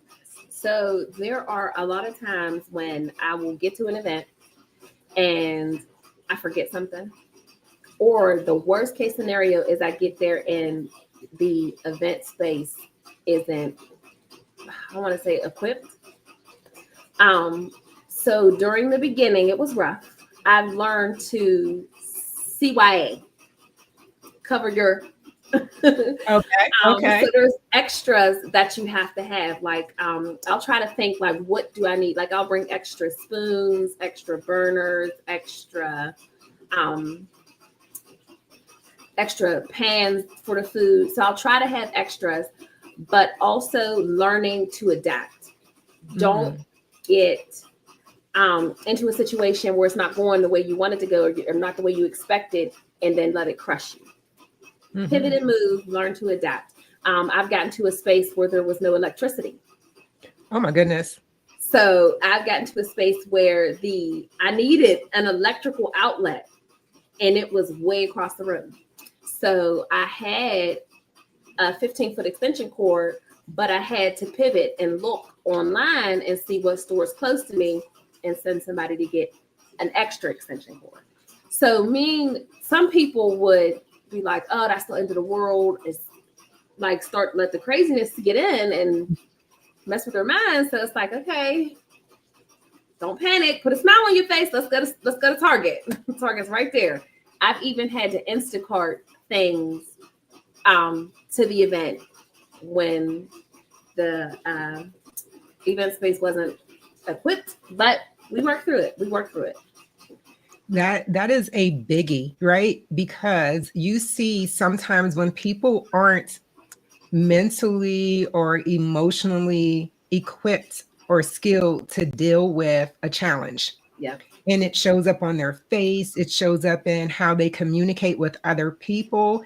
That presence in their demeanor can kill thousands and thousands of dollars of potential business in the future because other people are watching. They may not know there's something going on until you show them that something went wrong. Yeah. And now it's going to kill your opportunity for future revenues because they're saying, well, I don't like the way that person's behaving. They don't know that there's no electricity for you to do whatever you need to do. But the way you handled it just completely crushed your ability to have future business with them or new people. Was this something that you learned as a skill as a business owner, or is it a skill that you already had that you transitioned over into being a business owner? So it's through life lessons. Before my corporate job, I was a waitress for 10 years. So learning, I think that's where I really learned how to pivot and move. You'll be in a waitress, and I've had a party of 8 people, and I go to the kitchen, I put my order in, and they tell me we're out of this. So you got to pivot and move. So now I have to come to the table. I can't just tell you, oh, we're out of spaghetti. I have to come with an option. We're out of spaghetti, but we have a really good chicken Alfredo. I think you would like it. So give them the option. It's like, all right, think quick on your feet. Don't, because if you come to them and be like, oh, this is a problem, I don't have a solution for you. It's like, well, what are you doing? So it's my job. There's a problem. We're going to have a solution. And there's times where the event has gone haywire, but the customer didn't know. But when we talk afterwards, they're like, Sade, I didn't know all of that was going on. Yep. And it's you wouldn't, because I got you. And it's not for you to know. Yep. Absolutely. And I feel like the customer, them not knowing, and that hecticness was going on, and it's like, oh, you handled that really well. Yep. And you never know who's watching. So you have to always be aware of your surroundings, because if you panic and you got an attitude and you slamming stuff, you never know who could be watching. So you just got to be like, all right, take the punches, take the blows. Okay, we don't have electricity. We'll work it out. We'll figure it out. That's it. Yes, you have oldest child energy. You figure it all out. And this kitchen better be clean before mom gets home from work. That's what it is. Always had to figure it out. Always. And now my mom, it's so funny because my mom works with me and she'll be like, well, Sade, how do I stir this? And I'm like, now if this was me and I asked this question, I would have been whooped. Like, you figure it out. I love it. And how special is that to have your mom coming in to assist and help you with your business? It has been, for that, it's like the infinity symbol for me. Me being able to employ my mother and give her income and her help me. It's like I'm pouring into her, she's pouring into me. It's like the infinity symbol. I love it. I love it. If I can help my mother to have the income that she needs, be stress-free, she ain't working for nobody else that's yelling at her, trying to boss her around. She ain't got to deal with these young kids that don't want to work. For sure, mother, come work with me. Because when she was working her 9-to-5 jobs and her telling me the stories, and I'm like, if I got to come up there, I swear to God, it's going to be some furniture moving. Call the cops before I get there because I'm going to be in cuffs all about my mother. So to not have her deal with the craziness that's going on in these businesses now, for sure, come work with me. I love it. I love it. It's truly a blessing. Beautiful. That is beautiful. So the future of food. There is AI that is powering kitchens. There's plant-based revolutions. What do you see as the biggest disruption heading towards the food service industry, and what lies ahead for Bougie Bites? Ooh, that's a good one. That's a good one. I'll say the biggest disruption I'll see is food supply. Food supply. Now with us going into politics being different and politics shifting so many things in our everyday lives, it has now come down to, look, sink or swim. No, I feel like now you have to, instead of thinking like globally, like we can go to Walmart and get this, we can go to Walmart and get that. I think now we really, really have to bring it to community. It has to be community. For Bougie Bites, to where I won't feel the impact of food supply, I want to shop local. I want to pair with local growers. I want to pair with local farmers, local butchers, that I can be able to go down the street and get my meat, or go down the street and get my eggs. And I'm not impacted if Walmart doesn't have them, if Sam's Club is out. I don't care, because the local lady down the street with the chicken coop in the back, she got me. So that along with learning how to grow my own food. So I have a project coming up on March 22nd. It's called Let's Grow Together. So it's going to be, I'm partnered up with a local grocery store owner, and she also is a local farm owner here. She's an urban garden, should I say, or urban garden person. And she's we're going to pair up and teach the people how to grow their own food, how to not feel the impact of the big grocery stores not having green peppers or onions. You can go in the backyard and pick it. You can even if you do just herbs, if you want to do a little basil, a little mojito when you get home, go out back, pick your basil, put it in mojito. Amazing. So that's what's up next. Learn how to grow and community coming together. I love it. So first of all, let everyone know where they are able to get in touch with Bougie Bites to get their catering services. Okay. So I am on Twitter, or not Twitter. What is that? TikTok. I'm on TikTok, Facebook, Instagram. All Bougie Bites, but it's spelled different. It's not the regular Bougie. It's BOUJI. BITES. You can reach me on my website, www.bougiebites.biz. You can find me on Facebook and Instagram. And then where else? I think that's it. Or you can reach me email, catering@bougiebites.biz. I love it. And, I am hoping that with this initiative that you have in March, now, is this an in-person event or will it be online for people to be able to join and start learning about growing their own foods? So the first one will be in person. Seeing how this goes, I do want to offer like a Zoom meeting. So this would be, if it goes well and everything, it can be adapted to a virtual meeting. I will send out like a list of supplies you can get. I'll give you the stores and everything. You go get it, prep for it, and then it'll be a virtual meeting. We can do it. We can grow together. It'll be a virtual thing. I'll show you. We'll do it together. Everybody can see everybody, and it'll be a vibe. I love it. I love it. I remember a few summers ago on social media, I saw your watermelons that you were growing and different things that you were growing. And I remember going to grandma's house in the summer and I would take my watermelon seeds and put them in the dirt, like hoping no one was looking, put them in the dirt and pray for more watermelon. That's all I wanted was more watermelon. So that watermelon, oh my God, it still haunts me to this day. So growing that watermelon, I was so excited. I didn't know how watermelons grow. So seeing it, when it started to grow, they grow like on a vine. And on the vine, they have flowers. And those flowers, you have to pollinate the flowers. There's a male flower and a female flower. That's why bees are so important, because bees go from flower to flower and they pollinate them. So me not knowing this, I'm like, you got to do what? So I had to get 2 flowers and rub them together to pollinate them. That's what went wrong with my watermelon. So once I put them together and they pollinated, that's when the little watermelon started coming. And I think that watermelon I grew, it only got to be about that big. But I was so proud of my watermelon. You couldn't tell me nothing. But I feel like growing your own food is such a learning experience. Like you'll always learn something new. I've put cucumbers in the ground and forgot about them and come back and I had a cucumber this big. And I'm like, wait a minute. We doing something special in this dirt. I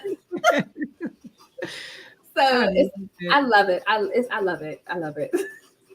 Well, once again, let everyone know where they can follow you and where they can get access to Bougie Bites Catering. Okay. So you can hire me. I can come to your event, even as far as California, anywhere. www.bougiebites.biz. That's BOUJIBITES.biz. I'm also on Facebook. It's just Bougie Bites.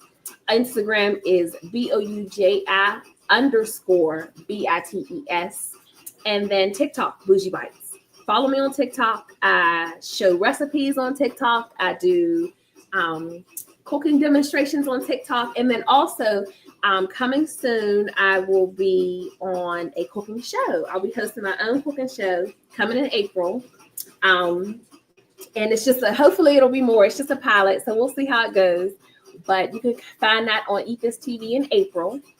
So just stay on the lookout for Bougie Bites. Follow me on Instagram, Facebook, and TikTok, and you can stay in the loop with the things that are going on with me. So extremely proud of you, Sharday, and I hope someone is inspired to start their own business and just be on this journey of excellence and start growing your own food. Yes, if you have any questions, reach out. If I have knowledge to give, I will give it. That's it. That's how we do it. Well, thank you, Sharday, for joining us. Guys, genius is common, and I'll see you on the other side. Thank you.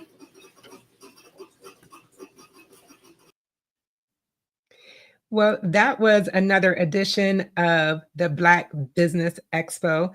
Our mission is to raise funds for high school seniors going to college or K-12 entrepreneurs. This expo is a fundraiser for students. You may go to www.bbues.org www.blackbusinessexpousa.com to donate to the scholarship fund, or use the Cash App on the screen below. It's $BBXUSA. Our goal is to give laptops and up to $5,000 to 10 students. Students can register for these at www.blackbusinessexpousa.com. Remember, every dollar counts, so we want to remind you to donate to the scholarship fund. Tell your friends and family to donate. And we want to thank the Black Business Expo sponsors for this month: NC 100, Suede Soul, Carolina, Virginia Minority Supplier Development Council, Step Management, Margie McLean Foundation, Genius is Common, Executive Women's Success Institute, the Quality Coaching Company, Superwomen Business Services, Creative Force Studios, Lee Entertainment, Black Business Olympics, Artistic App Design, Banks Law Firm, Black Business Expo USA, Genius is Common, and I'll see you on the other side.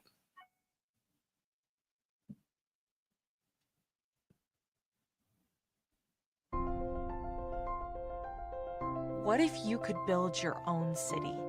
A place where every child can find nurturing people to help them achieve their full potential. A place where every adult can access job training support, where health education is abundant, where social justice ruled the land.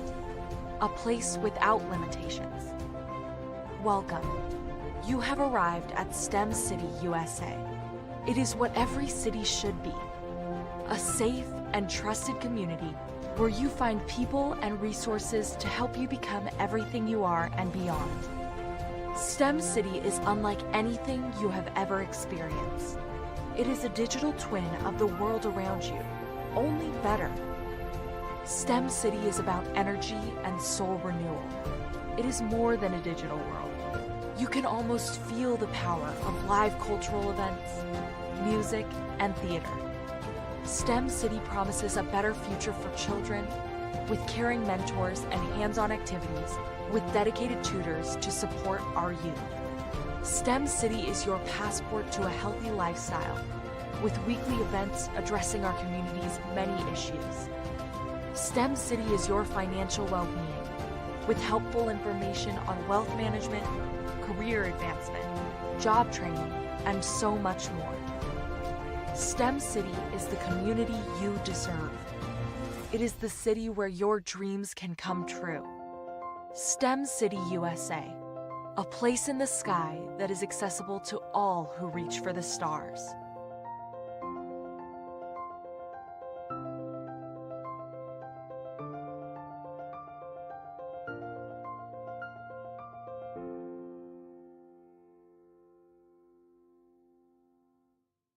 Artist to me is, I am from Washington, D.C., but I was raised in Durham, North Carolina. I came to Durham when I was about 5 or 6, and then I traveled back and forth to D.C. because it's where my people are from. One of the unique things about my family is my mother, she's also an artist. She does quilting, and she does a lot of artistic things, and then my son, he draws with both hands, his right hand and his left hand, like I do. So that's kind of a family trait. And then my other son, he's a videographer, and my daughter, she works, she's a regional vice president for Sunglass Lab. When you start out drawing and sketching, you want to continue to explore, you know, each avenue. I do pastels, I do pen and ink, I do painting, I do acrylics. I haven't done oils yet. But I try to do all facets of art. What I say to a lot of times to people is, you know, you can't put yourself in a box when you're an artist. You have to explore. And over the course of my life, I've tried to explore different mediums. I also do sculpture as well. I choose my subjects by the intensity that they have in their faces, or the intensity that somebody is moving, because I do more than portrait drawings. I also do I do abstract, and then I do figurative drawing also. Well, what happened in this particular show is that I started out trying to come up with something that would be a little bit different than what everybody else is doing.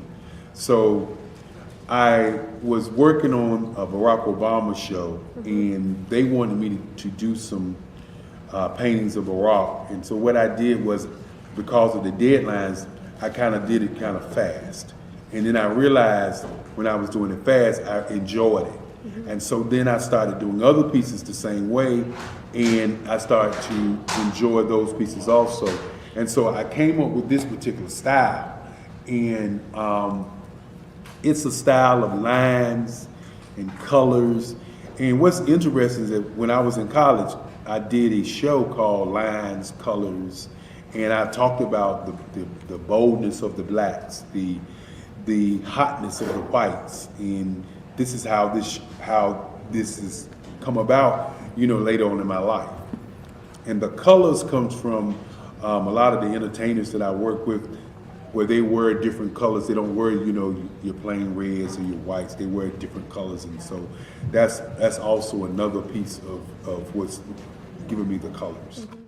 The subtitle of this show is Faces That Speak Life. That's real critical. Faces that speak life. Each one of these pieces is a life source and a life energy that's being put on display for people that are looking at it. I always say in terms of my art, it's not important that I draw them. It's important what you get out of what I draw. I don't try to just draw it because you like it. People wanted me to do prints. I didn't do prints. People asked me to do different people, but the people that I choose are people that make a difference in the lives of people in the world. So the human landscape idea was, again, as I say, the lines represent your emotions, it represents your ideas, and it represents your journey as a human being. And that's why you get the different pieces and the different looks. And as you notice, I try not to do one look that looks alike another look.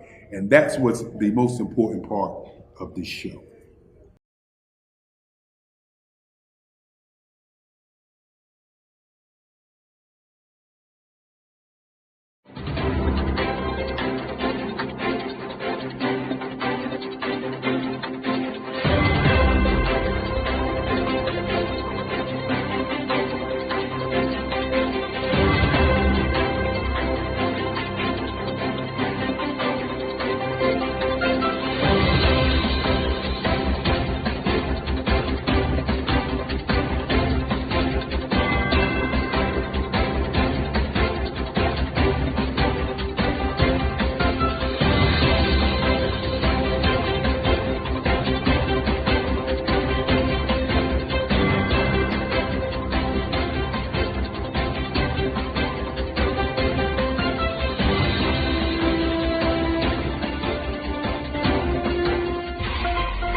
Dr. Eric Kelly III and a host of phenomenal speakers from all around the globe for this 7-day virtual event that you don't want to miss.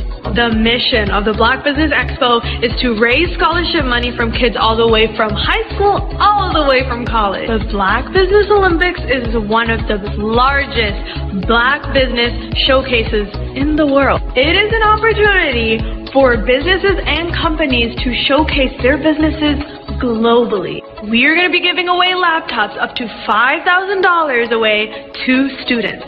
Again, I'm Olivia Appleberry, the founder of 2 Cents Finance and one of the speakers for the expo. I am so excited to see you there. For more info, go to www.blackbusinessexpousa.com or call 919-308-9090 and hope to see you there. I am Black Business. From the moment I wake until the time I sleep. Yes, I am Black Business. I am Black Business. Tell me, are you Black Business? I am Black Business. Do you support Black businesses? Listen, I support Black business because I am Black Business. Black Business Expo, one of the largest business showcases in the history of black business in the world. The world!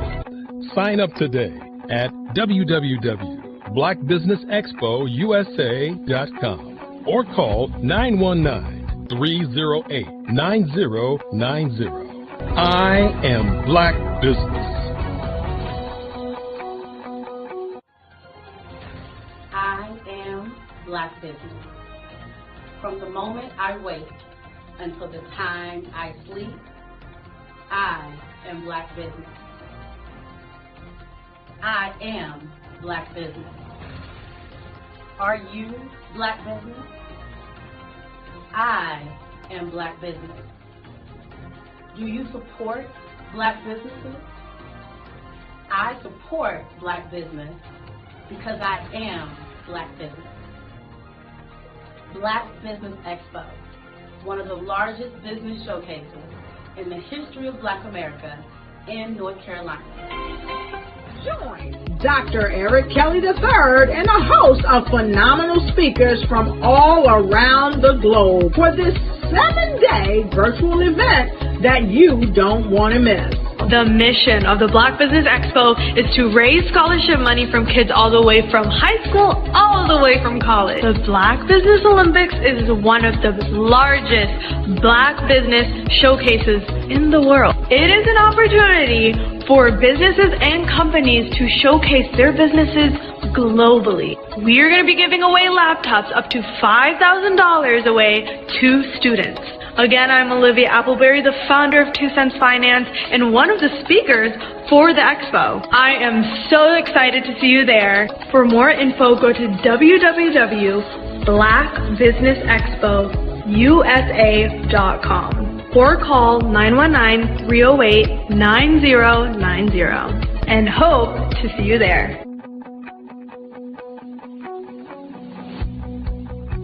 I am Black Business. From the moment I wake until the time I sleep. Yes, I am Black Business. I am Black Business. Tell me, are you Black Business? I am Black Business. Do you support Black businesses? Listen, I support Black business because I am Black Business. Black Business Expo, one of the largest business showcases in the history of black business in the world.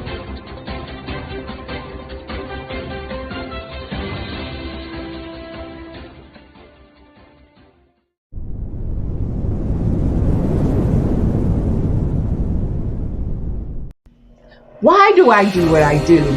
You know, my life coach asked me that a few years ago. And she said, Tony, what's your why? And I told her, and she said, girl, you've already accomplished that. Perhaps you need a new why. Hi, Tony Harris, Amy Hoydu with Say It Said Marketing, one of your students. And just wanted to say thank you, Tony Harris, for spending so much time with me and giving me that boost in my business that I so drastically needed.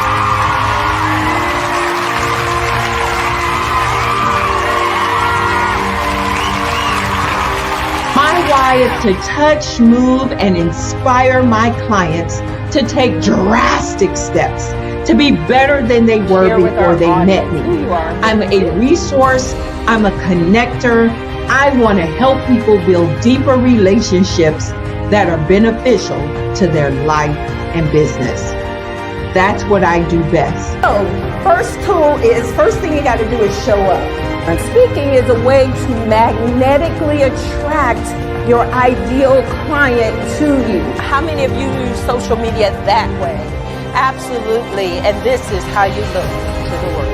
Drastic steps are the steps that are needed to be successful. And my business is drastic denotes a mindset. Getting out of your comfort zone. Doing something that you don't necessarily feel comfortable doing, want to do, but you know it's a necessary step to be successful in your business. I get the most satisfaction when I see my connections flourishing into relationships long after I am gone. Hi, my name is Jasmine Augustine with Media Jasmine, and I've joined several networking and referral groups in the area. And Network in Action Northeast Houston with Tony Harris Taylor is one of the best organizations that I've joined. I love that piece of what I do, and it is what fuels my fire.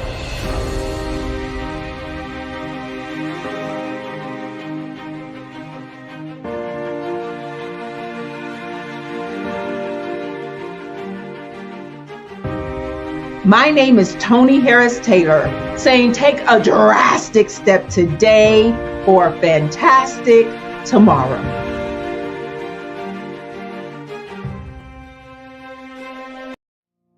Did you know that approximately 333.34 million businesses exist today, according to a report from 2021? And you may be one of those businesses, or maybe you're not in the business market yet, but you're aspiring to be a business owner. Well, guess what? You're in the right place at the right time. Because let's face it, everything is about timing and opportunity. Hi, my name is Dr. Lotus Richey, and I'm the CEO and founder of the Lotus Richey Coaching and Consulting LLC, along with the Lotus Richey Ignite Show. 15 minutes of success with Dr. Lotus Richey, as well as books to boom your business and bring who you are. And today, I want to bring this amazing message to you about the Black Business Network and the Black Business Olympics. See, the Black Business Network and the Black Business Olympics is designed to help people just like you, that's right, that look like me, to take their business to the next level. Not just in your front yard or your backyard, but globally. The Black Business Network and Black Business Olympics is designed not to just help you survive, but to help you thrive. So join us today as we come together with businesses all around the world to support our students, our children, our young teens, our young entrepreneurs. What we do is we come together to help raise funds for students who are aspiring to be business entrepreneurs, who are aspiring and who are thriving in college. We endow them with a wonderful opportunity to gain scholarship of either a laptop or several thousands of dollars. And we invite you to help be a contributor to this amazing opportunity to help someone that looks just like you. So join us today at our website and let us connect with you and help you ignite and take flight in every area of your life on the Black Business Network and the Black Business Olympics. I'll see you on the other side.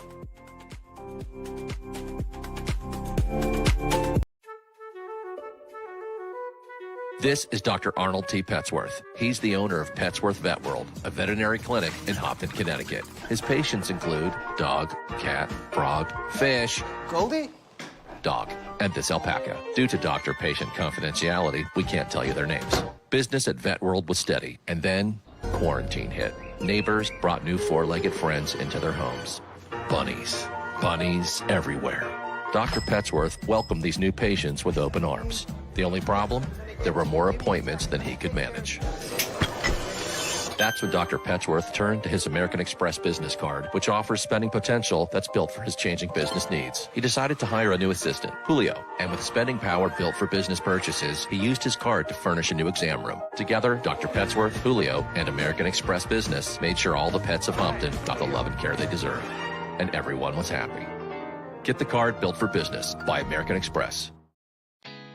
Did you know women represent just 3% of Fortune 500 CEOs and less than 15% of corporate executives at top companies worldwide? Have you wondered what the secrets are to getting into the top ranks, whether in the private or public sector? Do you want to figure out how to stop being held back in your career or passed over for promotion? Then you're in the right place. Hi, I'm Dr. Madeline Ann Lewis, President and CEO of the Executive Women's Success Institute. I have decades of experience in the military, the federal government, and corporate America, and my mission is to help women succeed and tap into their full potential. I want to reach 1 million+ women around the world to become the leaders they are meant to be. So if you want to move into a management or executive level position, or maybe you are a female veteran transitioning out of the military into business entrepreneurship, then reach out to the Executive Women's Success Institute at 301-693-3284. Let us get you on the fast track to success.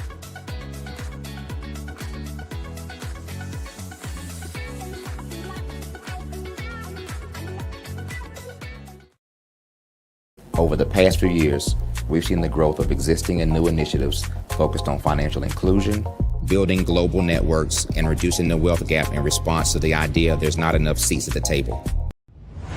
Social media is evolving. It's more vibrant, more colorful, more energetic, and so are you.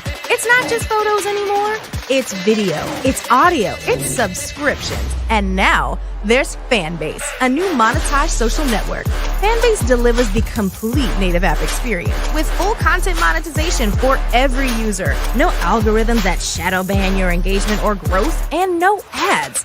Follow anyone for free and subscribe directly to your favorite creators for $4.99 a month. Plus, show some love by tipping on any post. Also, make a Fanbase page and monetize your content the same way. Finally, connect with your followers by posting the amazing content you already create. And now, get paid for it. It's time to energize and monetize, because everyone's a fan of something and everyone has a fan base. Artist to me is a creative expression of something from nothing. You know, it explodes onto the canvas, or it explodes on in my work. One of the things that I try to do more than anything is I try to just give the lines and the movements and emotions and expressions into what I do. Art really means to me a chance to express how I feel deep down inside. Most of my art begins as a thought that I might have, you know, whether it's sports, whether it's history, whether it's a woman or a man. It pretty much starts as an idea of thought before I get into the actual image of what I'm going to draw. I do a lot of historical pieces. I was a history minor in college, and I love to do history pieces. And a lot of times I'm thinking about history, and then I try to make that history impact you as you look at it. That's one of the reasons I do pictures so large. People ask me, why do I do the pictures so big? And I tell them, I want the piece to impact them as they're looking at it, to kind of dominate them, dominate their space. And most of my pieces I try to do off page. I don't try to do anything that's going to be in those four corners or in a square. And I want your imagination to be a part of the piece that you're looking at.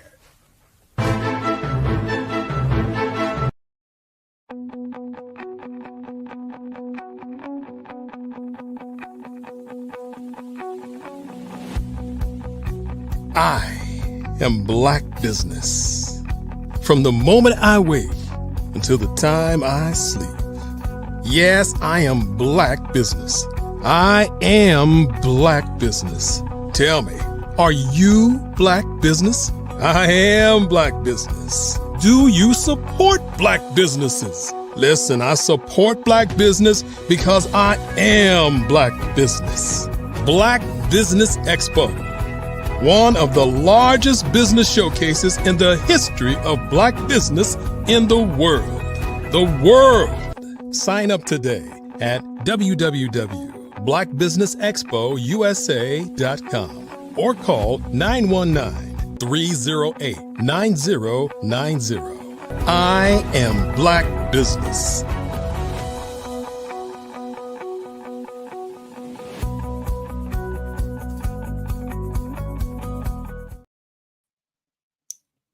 Good day, business owners, entrepreneurs, thought leaders, and corporations. Welcome to the Black Business Network. My name is Tanya Lawrence. I am your business moderator for this edition of the Black Business Network. This Black Business Network is a 24-hour business network showcasing Black businesses, business owners, entrepreneurs, and thought leaders worldwide. We have speakers from North Carolina, Georgia, London, Singapore, Africa, Japan, and cities all over the United States. The Black Business Network is a global community sharing its business knowledge to empower, inspire, and educate businesses about business. We will be hosting a fireside chat today with none other than the great Ivy Stokes. Mr. Stokes, Ivy Stokes, is from Twin City, Georgia, a small farm community in Southeast Georgia. He earned a football scholarship to go to Georgia Tech and majored in business management. In 1982, during his senior year in college, he started his first business. Mr. Stokes began his first business with just $10 in his dorm room at Georgia Tech and has since parlayed that initial startup into multiple businesses that have generated hundreds of millions of dollars. Mr. Stokes' most significant and current venture is his company, My Econ, the personal financial success company. My Econ started in March of 2005. The company focuses on helping people attain personal financial success. My Econ empowers its members to attain financial success by generating unlimited cash flow using powerful financial strategies and affiliate marketing. I present to you Mr. Ivy Stokes. Hello, how's everybody today? Hello, Nice Ivy. Welcome, welcome. Well, I'm glad to be here. It's my pleasure. Absolutely. We are elated to have you. Before we get started, tell everyone what My Econ stands for. My Econ is short for My Economy because, we want everybody to envision their personal finances as their economy because, corporations and governments take care of, somebody's in charge of that economy. So the question is, who's in charge of your personal economy? That is absolutely right. That is the biggest question right now. And especially with everything that we see happening around us, it is the most important time to be introspective about your personal finances, number one. And number two, look at how you can make changes and make improvements in your personal finances. And being able to have actionable steps from the CEO of a multinational debt-free company that's successful, that helps people globally change their lives is where you want to be. So if you are sitting here right now watching this live or you're on the replay, make sure you have something to write with and take notes. I truly believe note takers are money makers, and the information that you write down with your hands and commit to taking action with will completely change your life. And so we are going to talk to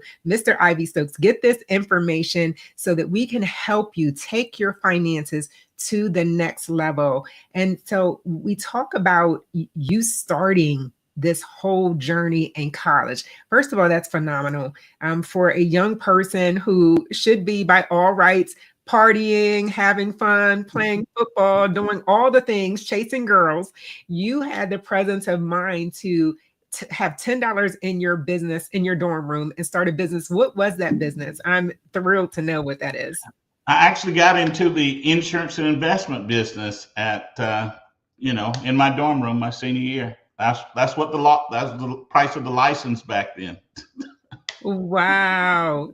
That is phenomenal. In college, I love it. So you were already mindset ready to go on your trajectory for creating wealth for legacy. Oh, I love it. So the company, My Econ, has carved out a space in the financial services world. What was the driving vision behind its creation, and what problem were you most passionate about solving when you started My Econ? That's a great question. Well, it was a combination of things. Number one, I grew up in a small farm community in South Georgia with my five brothers and five sisters in a wood frame house, and nobody in the neighborhood had indoor plumbing. And when I tell my kids that today, they're like, "Well, Daddy, that was like 100 years ago." But that's hadn't really been that long, right? And so it was major poverty in the South, especially in Southern Georgia in the 60s. And so growing up in that, obviously I wanted to do better. And then when I got a football scholarship, really in high school, when I started becoming a good football player, just seeing and meeting people from other environments, I'm like, well, some people have so much, these other people have so little. Yeah. But because I played ball and met them and met their parents, I'm like, they're not that smart. So what's going on here? Yeah. So it was a combination of just experiencing all those things, and then having the desire to say, I want to find out what is causing this and how do I get to a different spot. So it was a lot personal driven in the early days to just change my life and my family's life. And then after that, it kind of spilled into, if we can do this for a few people, we can do this for, unlimited numbers of people. I love that. And so the vision for My Econ very early on stemmed from your own desire to make a change in your life and seeing that people around you had more, and then just being a student of the world, right? You start asking questions like, how is this? How are other people making this happen? How do I make this happen for myself and for other people around me? And when you say you started small, tell me what those early stages were like when you're starting a financial services company. Well, all I had in those days was my mouth and my ideas. As a matter of fact, when I started my first business, I did not have a car. I was here in Atlanta, in the city of Atlanta at that time, and I would have to catch MARTA to my appointment. So I would catch MARTA somewhere close, and then I would walk to the house and do the appointment. And I only did that for maybe 30 days because I was pretty good at sales. So I made some good sales, and I bought me a $300 car. And for those who are watching us globally, what is MARTA? Oh, that's right. MARTA is the mass transit system here in Atlanta that provides all the buses. They now have trains, but back then they only had buses. And so you could ride the bus for, a nickel or dime or something like that. But it was connected over the whole city. So it worked out just fine. So let me get this right. You had a vision and no vehicle, and your mission was to go out and meet with people in person, not over social media. There was no social media back then. There was no Zoom back then.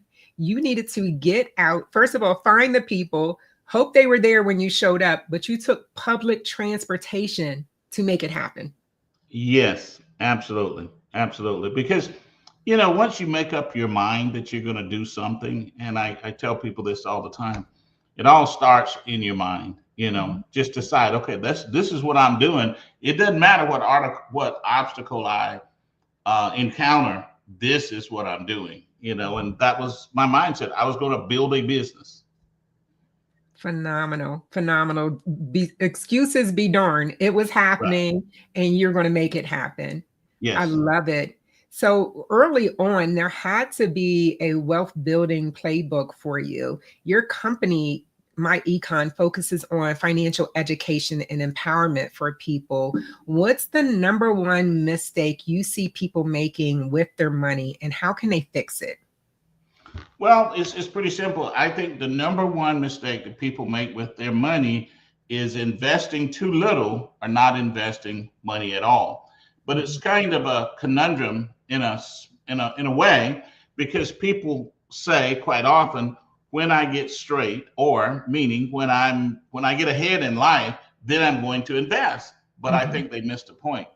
You invest to enhance your life. You invest to get straight, so to speak, or you invest to go to the next level, and then people will say, well, but I don't have any money to invest. And I'm like, well, we just got to change the priorities, because if we're eating and drinking and driving and doing whatever we do about life, then obviously we had some money to invest.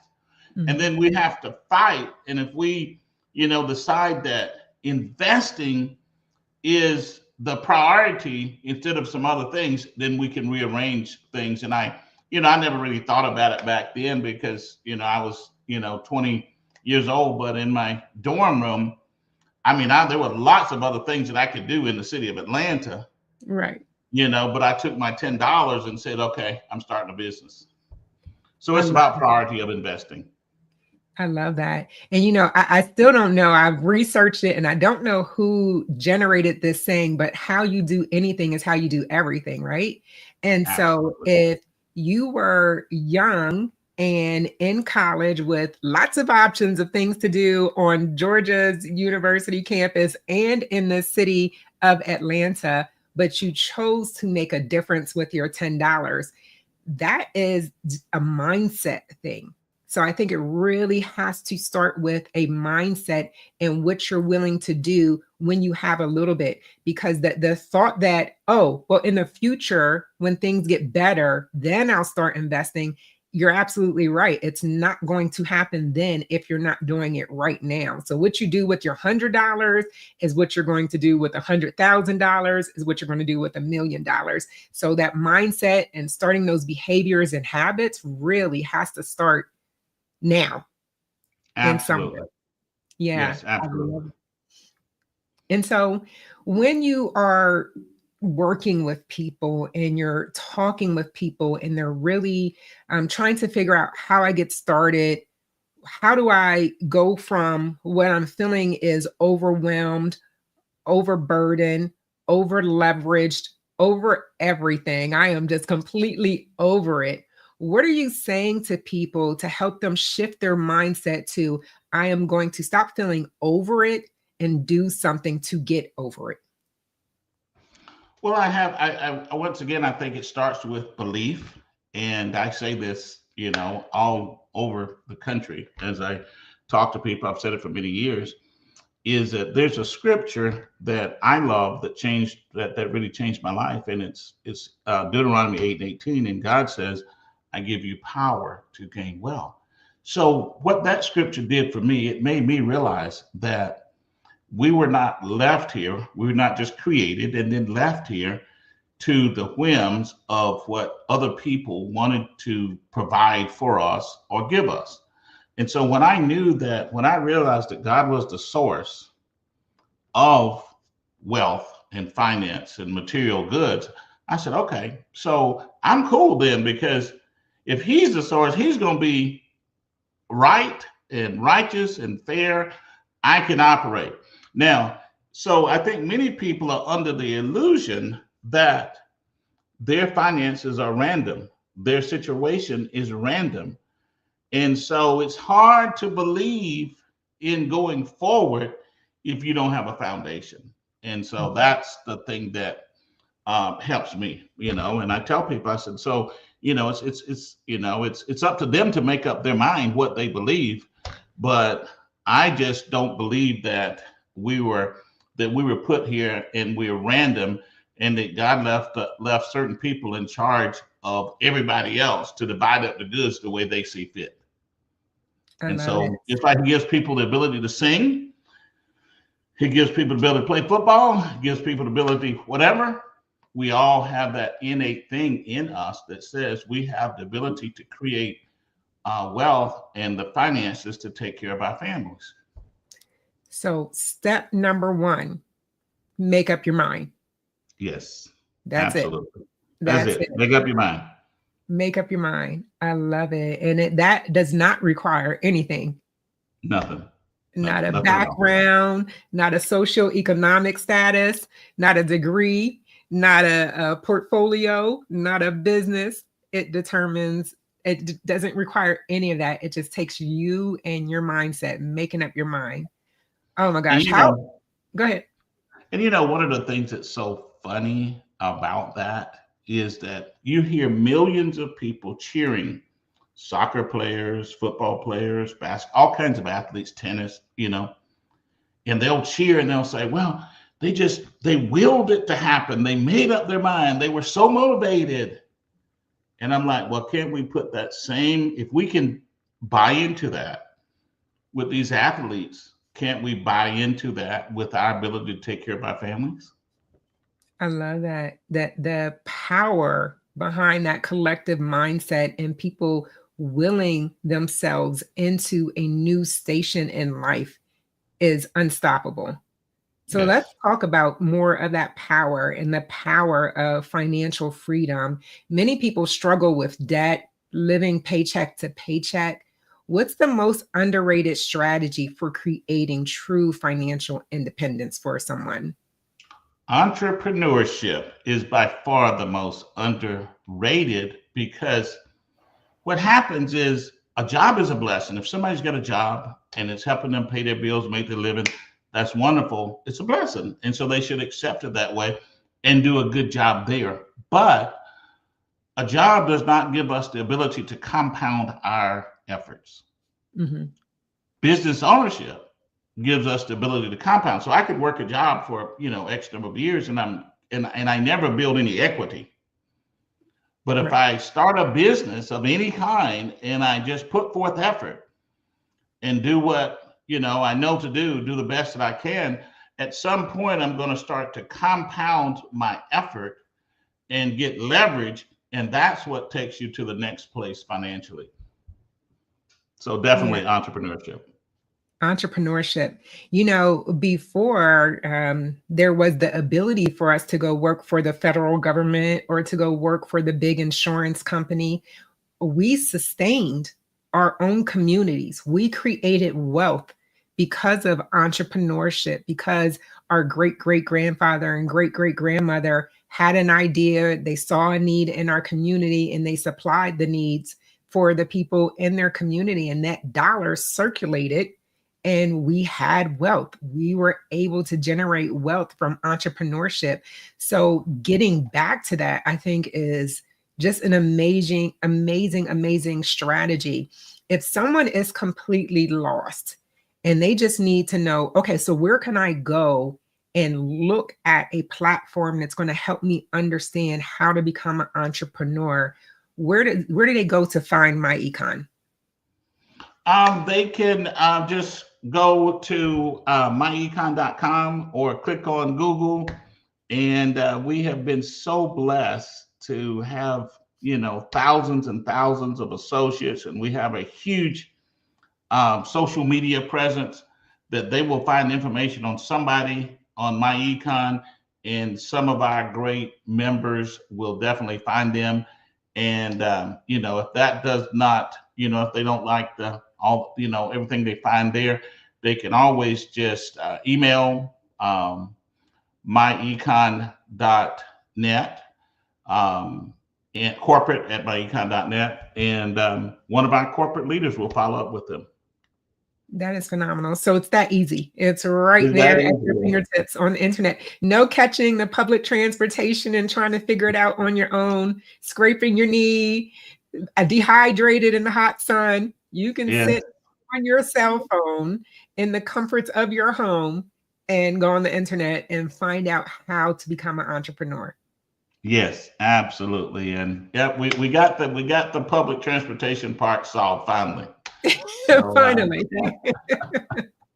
What you going to do about that Atlanta traffic? What are you going to do about that? I don't know. Move. Maybe I'll just move, right? Maybe that's the best solution. Move to a smaller town. Well, we can't help you up here. You came up here last week. You did some business in the DMV area, and I'm so sorry it wasn't much better up here either. It wasn't much better at all. Absolutely. But I had fun. All right. Well, the traffic situation we have not solved, but the ability to become an entrepreneur is right at your fingertips. And it's truly, truly a gift when someone says, I have a personal issue. I'm going to fix it for myself, but I'm also going to turn around and create opportunity for other people. That takes a really, really special person. And I applaud you for that, and for deciding to create wealth for your family, but also reaching back to pull someone else up and give them the guidance that they need to be able to move forward and create the ability to not live paycheck to paycheck, the ability to not fret over any public assistance that may be taken away, the ability for them to be able to create income and create community and be able to provide for some of these kids in their neighborhood that are going to need breakfasts and lunches in the upcoming days before they go to school and while they're at school.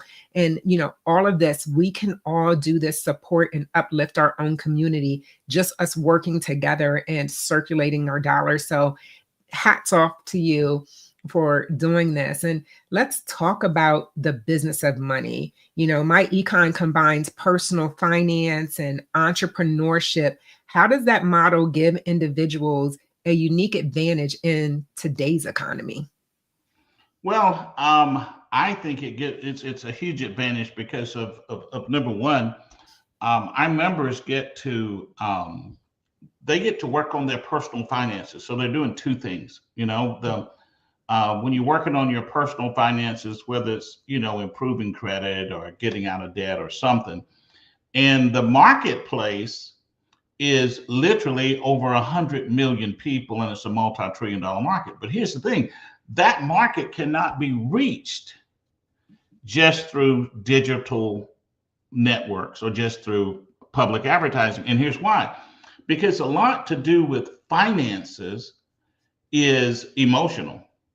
Mm-hmm. You know, is do I believe I can fix my credit? Or so many people are like, well, you know, I'm afraid I'm going to make a mistake. And so what happens with our model, because everybody's working on their own finances first, they can always reach back to other communities and other people that are in similar situations. You know, as an example, when I started back in the early days in business, all my clients were soldiers in the military, you know, mm-hmm. and not the high ranking officers, but, you know, just regular soldiers, cable TV installers, you know, people like that, you know, people that worked at fast, they were like me. Mm-hmm. And now here we are 40 years later, and we're all wealthy. But so in the financial industry, the market is going to look like you. Mm. Because that's where they get their confidence. See, because if they say, well, you know, if somebody drives up in a Maserati, a Bentley or whatever, they got a business, you know, and they're talking big strategies and large dollars. Well, Mary or Jim, who's working at the fast food restaurant, they're like, well, that, you know, most of the time they're gonna say that could never be me. Mm. You know, because they have money, they have this, they have all those things, right? But you know, if you're just a normal person and you said, okay, this is where I was and this is where I am now, and you can talk on that person's level, then you can connect with that person and say, okay, yes, you can fix your finances.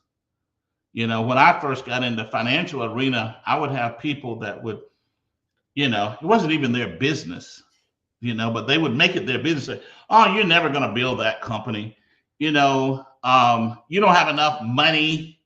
I mean, what makes you think you're going to do this? You know, but I still had that scripture that God says, I give you power to gain wealth.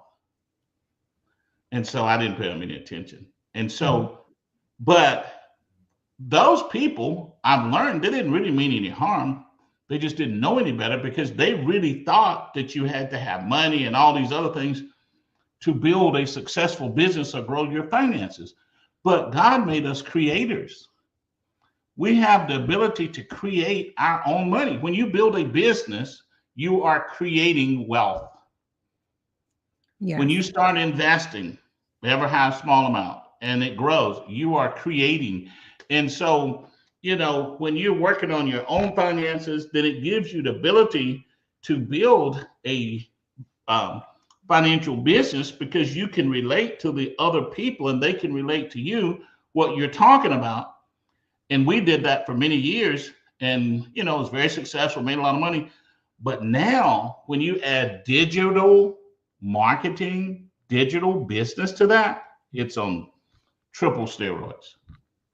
Because now instead of reaching one person a day or 2 or 3 people a week, I can talk to 1,000 people. Right. So the world has changed, and most people see, and it's changed in some bad ways, it's changed in some good ways, but economically, the world has changed in great ways that are positive. I love that. I love that. Just to give people that optimism, that sense of, yes, this is happening and it can happen for me. It's starting with the foundation. Number one, make your mind up. Number two, get out here and start working on your own personal finances, because once you do that, you can see the possibilities, and my econ is going to help them, walk them through step by step. There's no guesswork, right? They walk them through step by step how to fix their personal finances strategically, not just out here, you know, go try this and let us know if it worked. Right. It's not any, it's not none of that anymore. It's all step by step. And the good part that we can all be validated, because all the information is really on the web. It's just that people have to know where to get it and how to put it together. Exactly. So they made up their mind. They started working on their personal finances step by step, without having to go and search this website, validate the information and make sure it's even real. You know, everything on social media isn't real, or everything on Google isn't real. I used to love at the beginning of the internet, if you will, when people be like, oh, let me go do my research, and their research was Google, I would just be like, oh my gosh. Yeah. So that all of that information isn't always real, guys. So having the ability to go to one place to get that information, and then once you see the fruits of your labor and you see your own personal situation change, then you are able to reach back, extend the hand, and pull somebody along with you, and creating a path for you to become an entrepreneur. That's all that is, figuring out a unique skill set and sharing it with others, entrepreneurism. And so this is absolutely the best thing that can happen, because that gateway, that experience, that education that you gain about self, your personal finances will flourish and overflow. Like I just said, how you do anything is how you do everything. It's all going to start to trickle down, and you'll start to see other areas of your life and room for improvement, and have the confidence, right, that you can do it because you've done it already. And oh my gosh, this is like, oh, chills. I'm so excited. I love this. So let's talk about the future of finances, right? The world is ever changing around us with AI, crypto, digital banking, transforming the financial world. How do you see your company, My Econ, evolving to stay ahead of the game?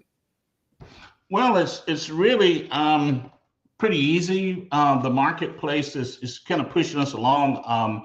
As an example, we're already using AI in some of our marketing materials, some of our marketing videos and funnels. And we have plans to start using AI in some of our corporate stuff, customer service, things of that nature. And then, of course, you know, I mean, crypto is a multi-trillion-dollar market. And so that's an industry that we want to bring on and just start educating all of our members about crypto, you know, where it came from, how it works, and even investing in it, you know, on their own, if that's what they choose to do.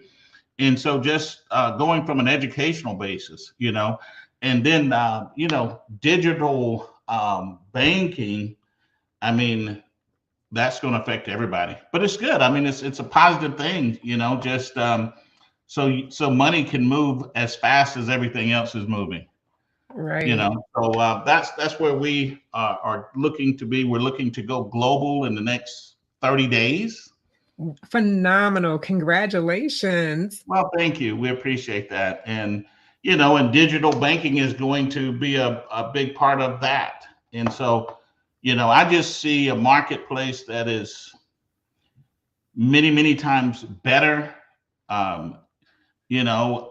easier than it was 30 years ago. The marketplace was bottled up. A few companies controlled it, but now the marketplace is open. The internet has done some major things. I mean, just what we're doing right now, exposure. I mean, you couldn't buy it. I mean, it was too expensive, 30 years ago. And so now you can get exposure. And so I'm just having a time of my life and just enjoying seeing other people grow and succeed in their finances. Yeah, well, hats off to Dr. Kelly for having this vision and putting this platform together so that we have a place to come together as a community and let people know our wares and our goods and where they can find unique people like yourself who have created platforms that allow people to thrive right where they are, right from whatever station that they're in life. And so let's give people a sneak peek. We've been talking very high level, kind of esoteric. Here are some theories about some things. Give people a sneak peek of some of the things that they will find on your platform that will help them change their life. Like 1, 2, 3, give them a 1, 2, 3. Here are 3 basic things that are available right now today on your platform that they'll be able to access. Well, the hottest thing is people love to change their W-4. According to the IRS, almost 100 million people, employees have too much money taken out their paycheck. So how many? Over 100 million employees, too much money is taken out. And in the United States, that's why people get huge refunds. In the United States, 100 million people are paying too much out of their paychecks on their W-4. Yes, they're paying too much in taxes. Staggering information. Oh my word. Wow. So we just show them in about 15 minutes how to get that money. They don't have to recruit anybody, sell anything. It's just a strategy. They get the money, typically $300 to $500 more in their take-home pay, but I've seen over 1,000. And from there, they can start investing, enhance their lifestyle, whatever. And I've seen that change lives. So that's really, really popular, The second thing is credit, especially in the young adult community, they gotta build credit or they gotta fix their credit. And so we educate people on credit repair. And what people find is that credit repair is so simple, but the credit repair industry has made it seem very complex so they can charge a lot. But we empower people to fix it themselves. And we do have hands-on training if they need it. And it's real simple. So credit repair is a big one. And then, of course, my favorite is I love investing. Because investing gives you the ability to compound. And if you can, it doesn't really matter about your pace. If you're compounding, one day, you're going to end up financially successful or even a millionaire. Oh my goodness. Thank you so much, because just knowing that one step can help you find the money that you need to be able to start to invest your money is a game changer. Absolutely revolutionary. Oh my gosh. Thank you so much, Ivy Stokes, for joining us today. Let the people know one more time where they can find My Econ so that they can get started right away. First of all, getting their money back on that paycheck, and then moving forward with making a difference in their lives and others' lives. Okay. Well, number one, you can go to anywhere on Google and just, Google My Econ. And, you're going to have unlimited pop-ups. So that way, one of our great members, you'll be able to contact one of our members. They'll get back with you, get you all the information. And the other way, if you just want to go to corporate, is go to myecon.net. And you'll see a form there that you can email us. And one of our corporate leaders will contact you within 24 hours. Fantastic. Guys, you heard it right here from the phenomenal Mr. Ivy Stokes. Genius is common. And we'll see you on the other side. Well, thank you.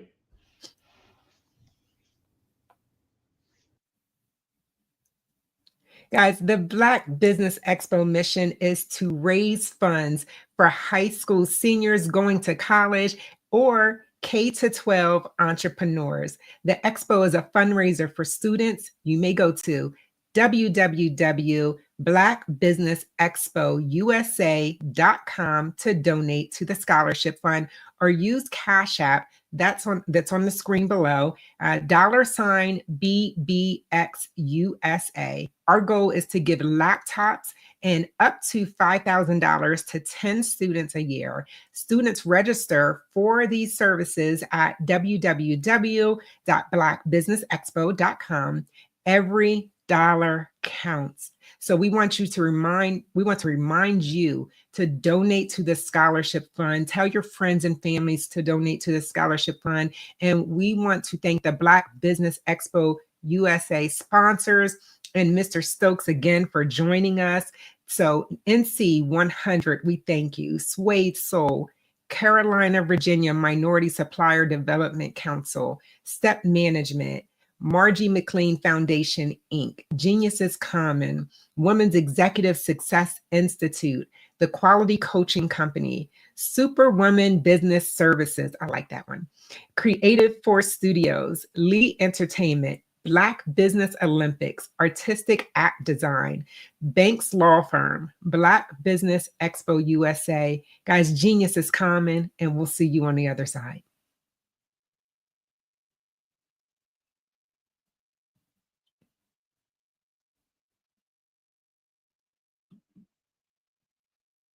Hi, I'm Linda Peavy, owner of LaPav Consulting. My passion is to place your organization on the path to excellence. Are you struggling to communicate your message, reach target audiences, or secure funding? From marketing communications to grant writing, we achieve your goals. We've worked with high-profile clients and have secured $17 million in funding for charter schools and nonprofits. Call today to discuss what your success looks like and how LaPav Consulting can help. Hey everyone, it's Grant McGaw, CEO of 5-Star BDM and host of the award-winning Follow the Brand podcast and TV series, where I help you to build a 5-star brand that people will follow. My genius is personal brand development through intelligent communication and helping you achieve your business and career goals. I am a requested speaker on digital technology and brand development issues. I want to work with you to increase the value of your current opportunities while attracting new ones. Every one of you is unique, and we all share challenges that can be addressed through smart branding. As a super connector, I work with you as an executive coach to guide you along the complicated business and career development road, providing the enhancement tools and information you need to succeed. Together, I will help you succeed in today's challenging business climate. I will evaluate and measure your progress. Best of all, I am right alongside you every step of the way. Build the brand called you. Genius is common. Bravery is not the absence of fear, but the ability to overcome it. We stand for those who defy suppression, who speak out, and those who walk the road less traveled. Everyone deserves to be seen and their voices to be heard. We're sparking a movement, growing a community of creators united by the desire for freedom, choice, equity, and ownership. At Fanbase, it's all for one and one for all. We support each other to guide, promote, and uplift you in a place where you can unapologetically be yourself. A place where your voice, ideas, and creativity are not just welcomed, but celebrated.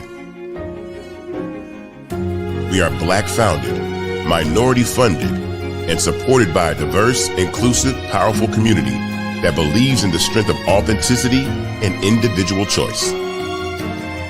Regardless of success or background, we welcome you, the marginalized, the underappreciated, the successful, the superstar. We're for all who seek a space to express themselves freely, where they are rewarded for being their authentic, true self. We transcend labels because only we have the right to define ourselves.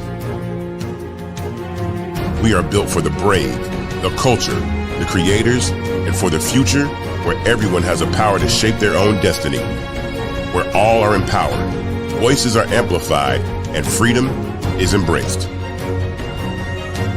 For the first time, you have a chance to own the platform you helped make popular. It's a revolution, a movement in how we connect, create, and share. Everyone is a creator, and everyone has a fan base. Here, you can be you without limits.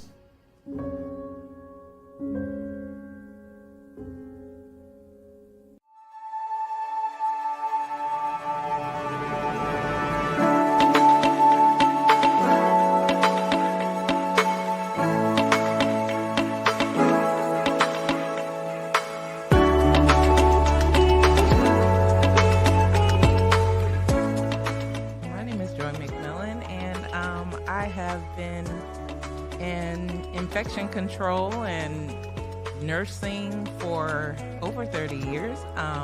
It is truly my passion. I love being able to see people who are in need go into a facility and get quality care, have quality outcomes, and don't leave with anything they didn't come in with.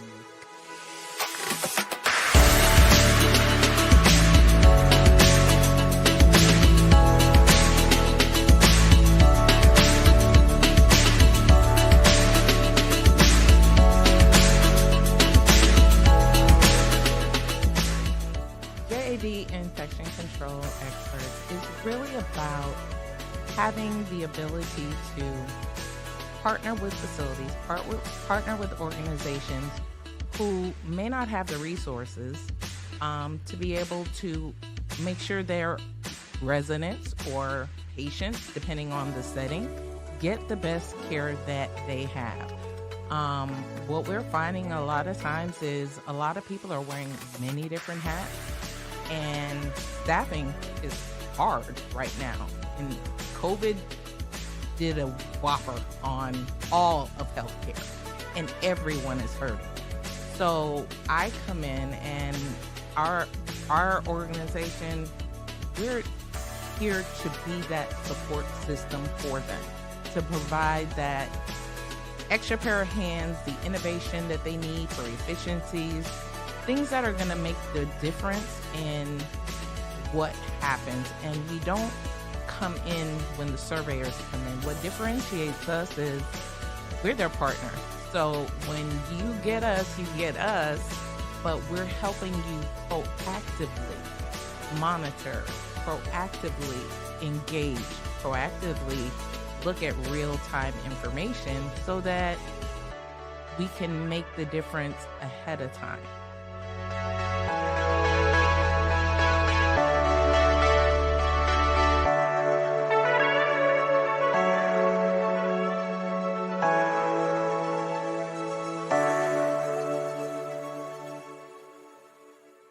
Over the past few years, we've seen the growth of existing and new initiatives focused on financial inclusion, building global networks, and reducing the wealth gap in response to the idea there's not enough seats at the table.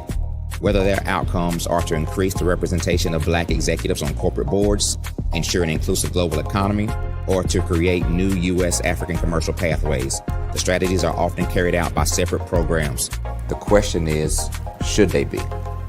With the continent of Africa being home to more than half of the world's fastest growing economies, the youngest workforce, over 400 companies generating more than $1 billion annually, 700 generating more than $500 million annually that are poised for growth, and being the destination of nearly $5 billion in venture capital in 2021.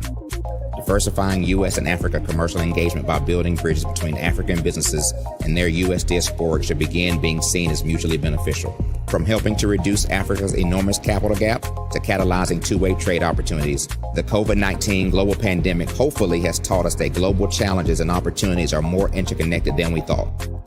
During the pandemic, African companies like Unicorn Flutterwave, insurance provider Reliance Health, ride-hailing app Yasir, and 54Gene, the continent's first bank of DNA on people of African descent, prove that when African companies have access to networks, capital, and information, they grow big, grow fast, and create solutions that are valuable to the world. This is why Be Direct was created. We are the first U.S.-based but African-centric board preparedness and board search company designed to connect U.S. Black talent and corporations to African businesses. Unique and fundamental to Be Direct's success is our process of helping board candidates adapt their experience and networks to an African context before they're connected to high-growth companies that are looking to locally and globally scale. From our focus groups with African business execs and government leaders, we don't ignore the sentiment that business is easy, but people are hard. Having a pool of board candidates with hard-to-access networks and extensive experience across the business lifecycle, including successfully raising capital, is table stakes for an initiative like this. So yes, we have that. But corporate or entrepreneurial success in the U.S. does not guarantee success in Africa.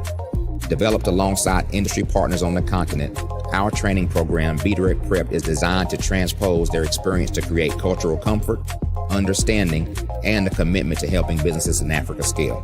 Our board governance sessions are African, continental, and country-specific, integrated with cultural awareness and dexterity training, masterclasses led by African industry execs, and mentoring and coaching from African continental-based facilitators. But even more unique to Be Direct Prep, we cap off our training program with an immersion trip to help candidates that have not been to Africa before see and feel Africa's complexity and opportunity from African soil. We all know traditional network-based board placement has historically left a lot of us out of ever really being in the paid board pipeline. Our strategy supports the work of many great organizations that are successfully filling seats at U.S. board tables by creating more tables for those that are still left on the sideline. It's time to start seeing the role and value of U.S. Black talent and businesses on the continent of Africa differently. Old perceptions and habits limit economic inclusion. Let's transition Black talent and the African businesses they will support from the periphery of the global economy to its core.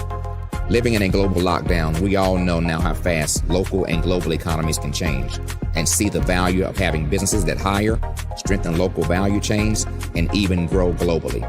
Status quo in any form holds back progress. We must democratize U.S.-Africa commercial engagement by socially and economically connecting cultures that have long been disconnected.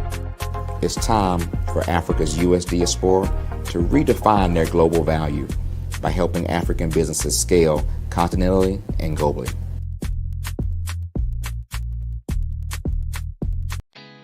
Did you know women represent just 3% of Fortune 500 CEOs and less than 15% of corporate executives at top companies worldwide? Have you wondered what the secrets are to getting into the top ranks, whether in the private or public sector? Do you want to figure out how to stop being held back in your career or passed over for promotion? Then you're in the right place. Hi, I'm Dr. Madeline Ann Lewis, President and CEO of the Executive Women's Success Institute. I have decades of experience in the military, the federal government, and corporate America, and my mission is to help women succeed and tap into their full potential. I want to reach 1 million+ women around the world to become the leaders they are meant to be. So if you want to move into a management or executive level position, or maybe you are a female veteran transitioning out of the military into business entrepreneurship, then reach out to the Executive Women's Success Institute at 301-693-3284. Let us get you on the fast track to success.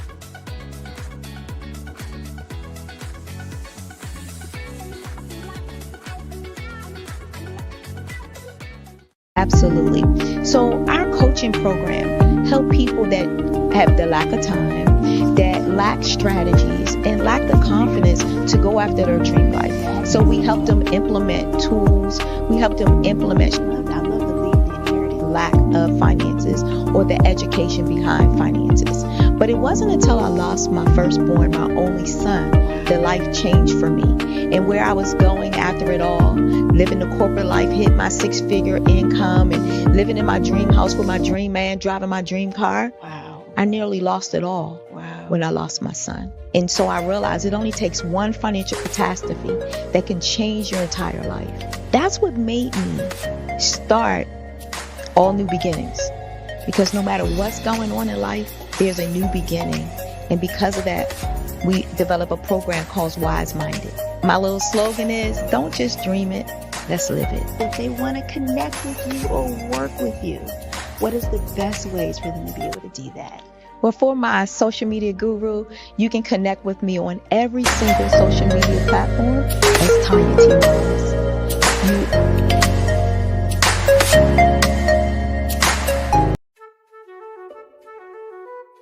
This is Dr. Arnold T. Petsworth. He's the owner of Petsworth Vet World, a veterinary clinic in Hopton, Connecticut. His patients include dog, cat, frog, fish, Goldie, dog, and this alpaca. Due to doctor-patient confidentiality, we can't tell you their names. Business at Vet World was steady, and then quarantine hit. Neighbors brought new four-legged friends into their homes. Bunnies. Bunnies everywhere.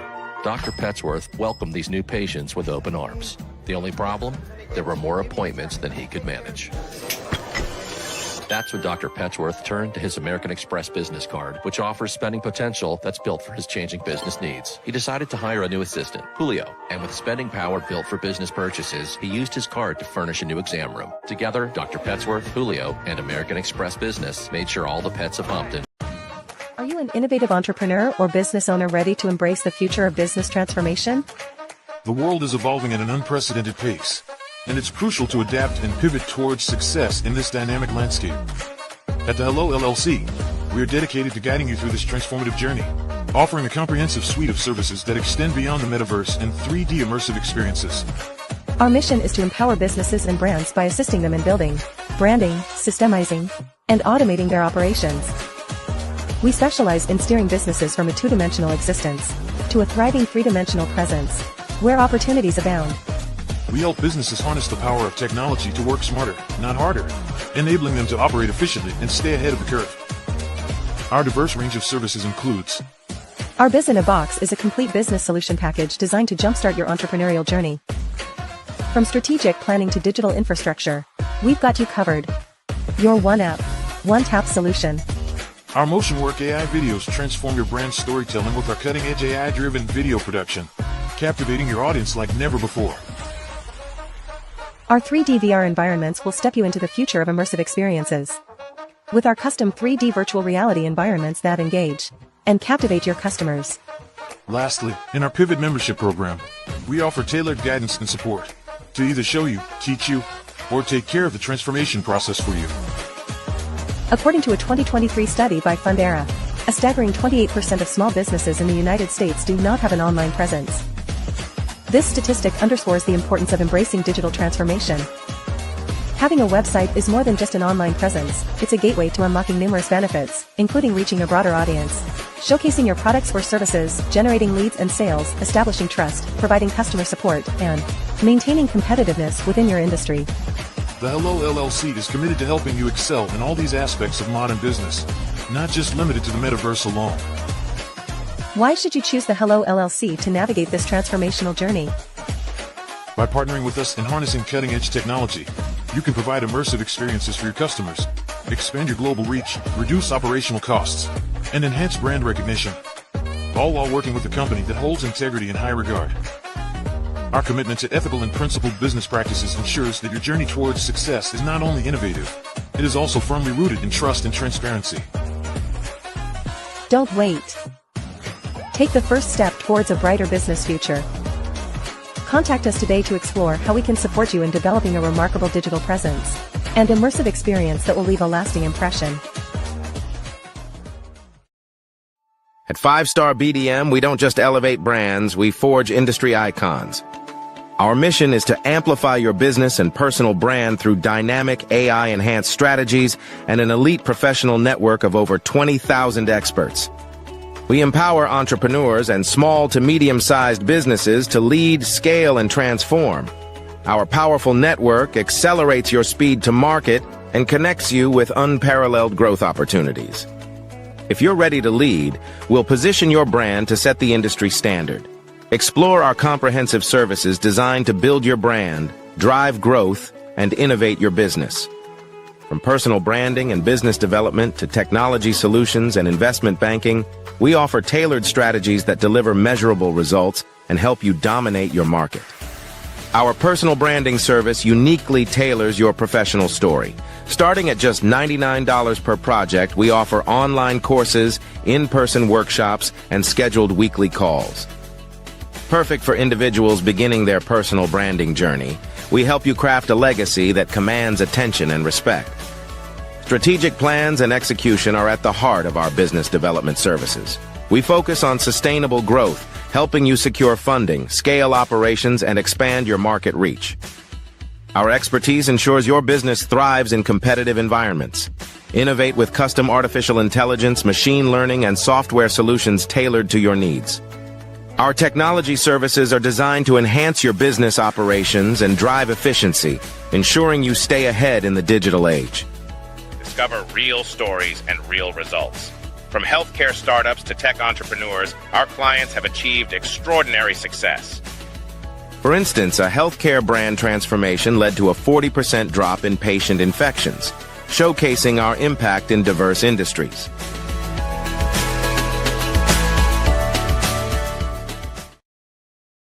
Ladies and gentlemen, get ready for an experience like no other. Tune in every Monday at 1 p.m. Pacific Standard Time for The Mary D. Show, where the ordinary meets the extraordinary. The Mary D. Show brings you powerful insights and inspiring stories from a diverse range of guests. Join our incredible host, Mary D. Welch, as she sits down with thought leaders, business owners, and changemakers, sharing their journeys and successes. From career professionals and entrepreneurs to educators and beauty advisors, Mary D. Welch interviews sports figures and health enthusiasts, offering a platform for extraordinary voices. Explore the world of extraordinary people and places in business and finance, homes and real estate, beauty and wellness, education and empowerment, sports and health, and more. Want to be a guest on the show? Call 619-669-8603 or email Mary at marydwelch.com. Visit www.marydwelch.com to learn more. Artist to me is a creative expression of something from nothing. You know, it explodes onto the canvas, or it explodes on in my work. One of the things that I try to do more than anything is I try to just give the lines and the movements and emotions and expressions into what I do. Art really means to me a chance to express how I feel deep down inside. Most of my art begins as a thought that I might have, you know, whether it's sports, whether it's history, whether it's a woman or a man. It pretty much starts as an idea of thought before I get into the actual image of what I'm going to draw. I do a lot of historical pieces. I was a history minor in college, and I love to do history pieces. And a lot of times I'm thinking about history, and then I try to make that history impact you as you look at it. That's one of the reasons I do pictures so large. You know, people ask me, why do I do the pictures so big? And I tell them, I want the piece to impact them as they're looking at it, to kind of dominate them, dominate their space. And most of my pieces I try to do off page. I don't try to do anything that's going to be in those four corners or in a square. And I want your imagination to be a part of the piece that you're looking at.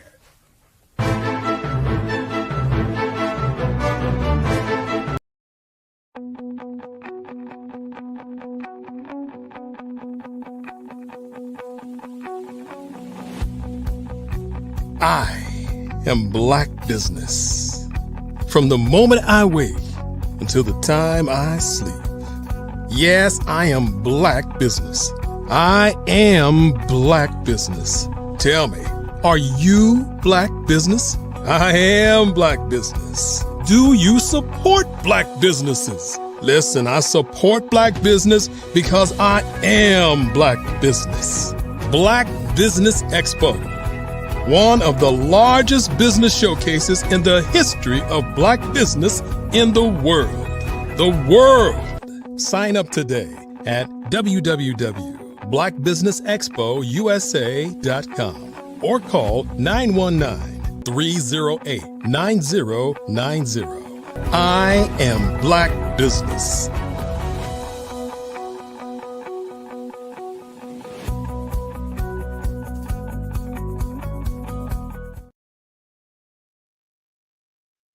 Good day, business owners, entrepreneurs, thought leaders, and corporations. Welcome to the Black Business Network. My name is Tanya Lawrence. I am your business moderator for this edition of the Black Business Network. The Black Business Network is a 24-hour business network showcasing Black businesses, business owners, entrepreneurs, and thought leaders worldwide. We have speakers from North Carolina, Pennsylvania, London, Singapore, Africa, Japan, and cities all over the United States. The Black Business Network is a global community sharing its business knowledge to empower, inspire, and educate businesses about business. We will be hosting a fireside chat today with the very talented Marcia Perry Dix. Mrs. Marcia Perry Dix is an award-winning executive with over 3 decades thriving in entertainment, marketing, media, and public relations. Marcia is the CEO of Perry Media, a full-service PR, advertising, and marketing agency founded in 2014, a business built around thought leaders, trendsetters, storytellers, and doers looking to turn heads and inspire change. She began her career in the music and business industry, a career that took her all over the country, from the bright lights of LA to the back roads of small town USA. Over the years, she has achieved many personal and professional goals, learning and working along some of the biggest in advertising. Marcia creates unforgettable campaigns that draw from experiences spanning iconic brands such as NFL, NHL, MTV, Crown Royal, Coors Brewing Co., Phillips Electronics, and the U.S. Army. She has a knack for garnering hundreds of millions of media impressions on any campaign with her hands-on approach and ability to leverage long-standing media, sports, and entertainment relationships. She's the queen of relationships. Regionally, her professional portfolio is decorated with outreach campaigns that serve the Pennsylvania Department of Health, the University of Pennsylvania, Public Health Management Incorporation, Jefferson Health, Aetna Health, CVS Health, Jefferson Health Plans, Delaware River Port Authority, Pittsburgh Public Schools, Pennsylvania Housing Finance Agency, Health Promotion Council, and Turning Points for Children. Some of her favorite moments in this industry include leveraging her music industry relationships to build a one-of-a-kind marketing program for Crown Royal during the Academy of Country Music Awards, in a viral fitness campaign for the Pennsylvania Department of Health with the iconic Shaun T. I present you with Mrs. Marcia Perry Dix.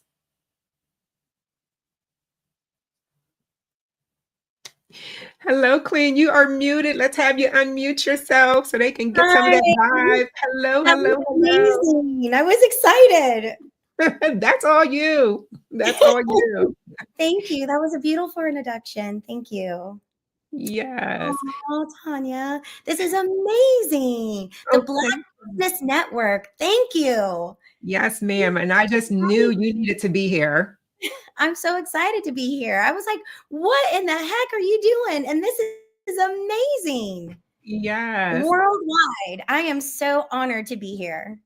Well, where are you joining us from today? I know I can't keep up with you. Where you're at, what project you're working on. Where are you today? Well, I'm home sweet home in the sweetest place on earth, Hershey, Pennsylvania. So I am home, but I was in California, in San Diego, attending an Agents of Change conference surrounding health and health disparities. So, but I'm home for now. The other thing that wasn't on your bio is you were the queen of Hershey, the sweetest place on earth.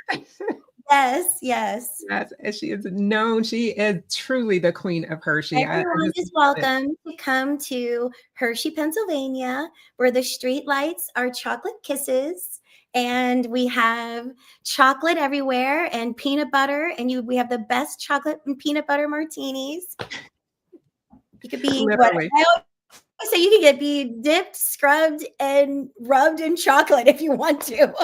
Yes, and drop her name when you're there. You'll get the royal treatment. You will. Yes. So again, excited to have you here, and getting on your schedule was like, okay, I got to meet with her secretary and make this happen. So I'm so happy we were able to pull this together and make it work, because before you were in San Diego, you were where? You were on a movie promotion. Yes, yes. I'm working with 4-time Emmy Award-winning director Ime Alaquiva, and his development of this beautiful film called The Ebony Canal, narrated by EGOT Academy Award winner Viola Davis. And it's about, a story about Black infant mortality and what is happening here in the United States and beyond. And it's a story of four beautiful Black women and their challenges in childbirth, their hopes, their fears, and takes it, I think, from conception to 1 year old when the children are 1.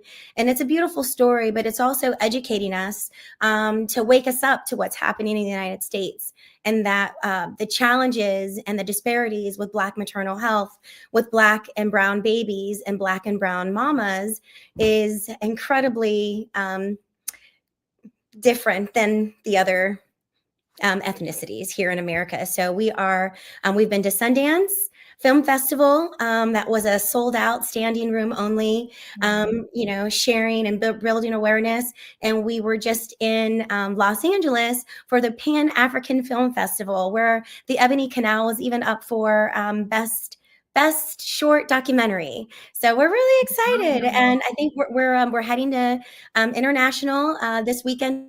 We'll be in Selma for the Day of Reckoning, but then we head to Johannesburg, South Africa for the Johannesburg Film Festival. So if you guys are in South Africa, we're coming. So we're excited about that. Oh, that is phenomenal, guys. Oh my goodness. Just great. That message needs to be shared about the disparity in our healthcare coverage, and they have the right person on the job. So thank you for that. Tell people who are unfamiliar with the term PR. What does PR mean? What does Marcia Perry Dix do to bring awareness to different projects? Sure. So first, with any public relations executive, you have to be self-aware in who you are and what you want to do. So for example, we just talked about Black maternal health and Black infant mortality here in the United States. For me, as a PR executive, that's a project with a purpose.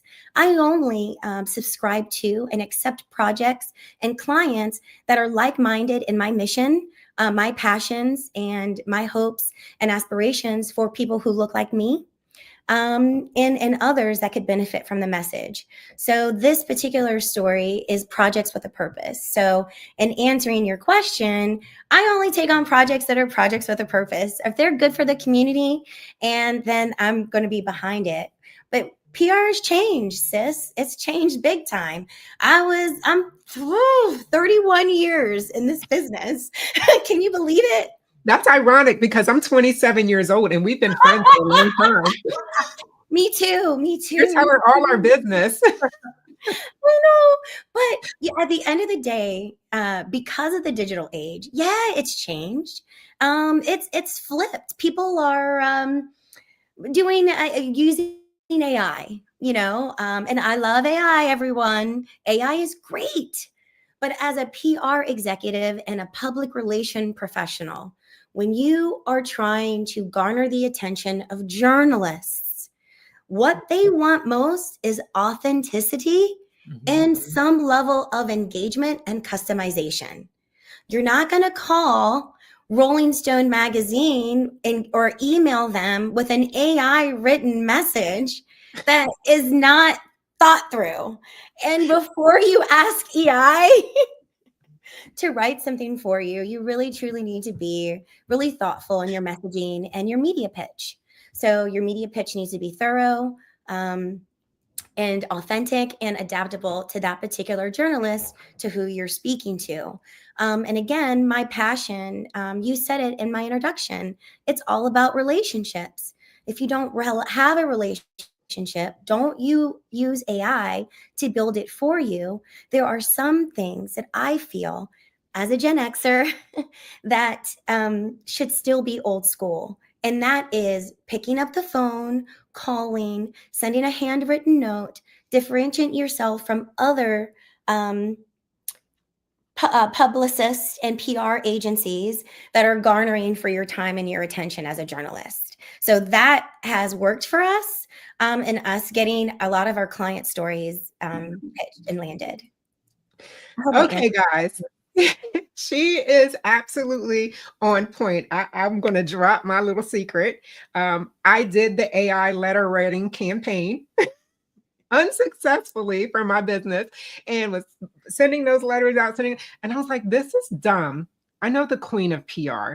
Let me reach out and get on her schedule. And when I tell you this woman is busy, we've been like trying to connect to get on her schedule. And I was like, okay, scrap my projects. We need her on here so everyone can know that she exists, and she is here to serve a very important purpose, because when someone has a business, they have a message, they have something that they're passionate about, they can change lives, save lives. If they can't get the message out to people, it's for naught. So your services are truly needed. What are some of the things that you do outside of like the handwritten letters and the messages that you share and those connections? What are some of the other things that make you a standout in this long-standing career that you have to separate yourself from the evolution of the digital age? I think I always strive for our clients to win, whether that is an award or any level of recognition. And I think when they do win, it is a win for me, and I always want to be there for them. So when my client wins an award, we show up. When our client is up getting recognized at or being honored, we just try to show up for them in a real authentic way. And in PR, everyone knows things always aren't great. So relationships really matter when things don't go so great. And that's when you get the call in the middle of the night or in the middle of the day. And when your client really needs you in a potential crisis, that's when you show up. Yeah. So you have mastered crisis management. What's the most challenging? And I've seen behind the scenes, and we've been texting while you were doing different things. What's been one of the most challenging PR crises you've handled, and what strategies that you use to turn it around? Well, the most challenging ones I'm not allowed to talk about. Okay, fair enough.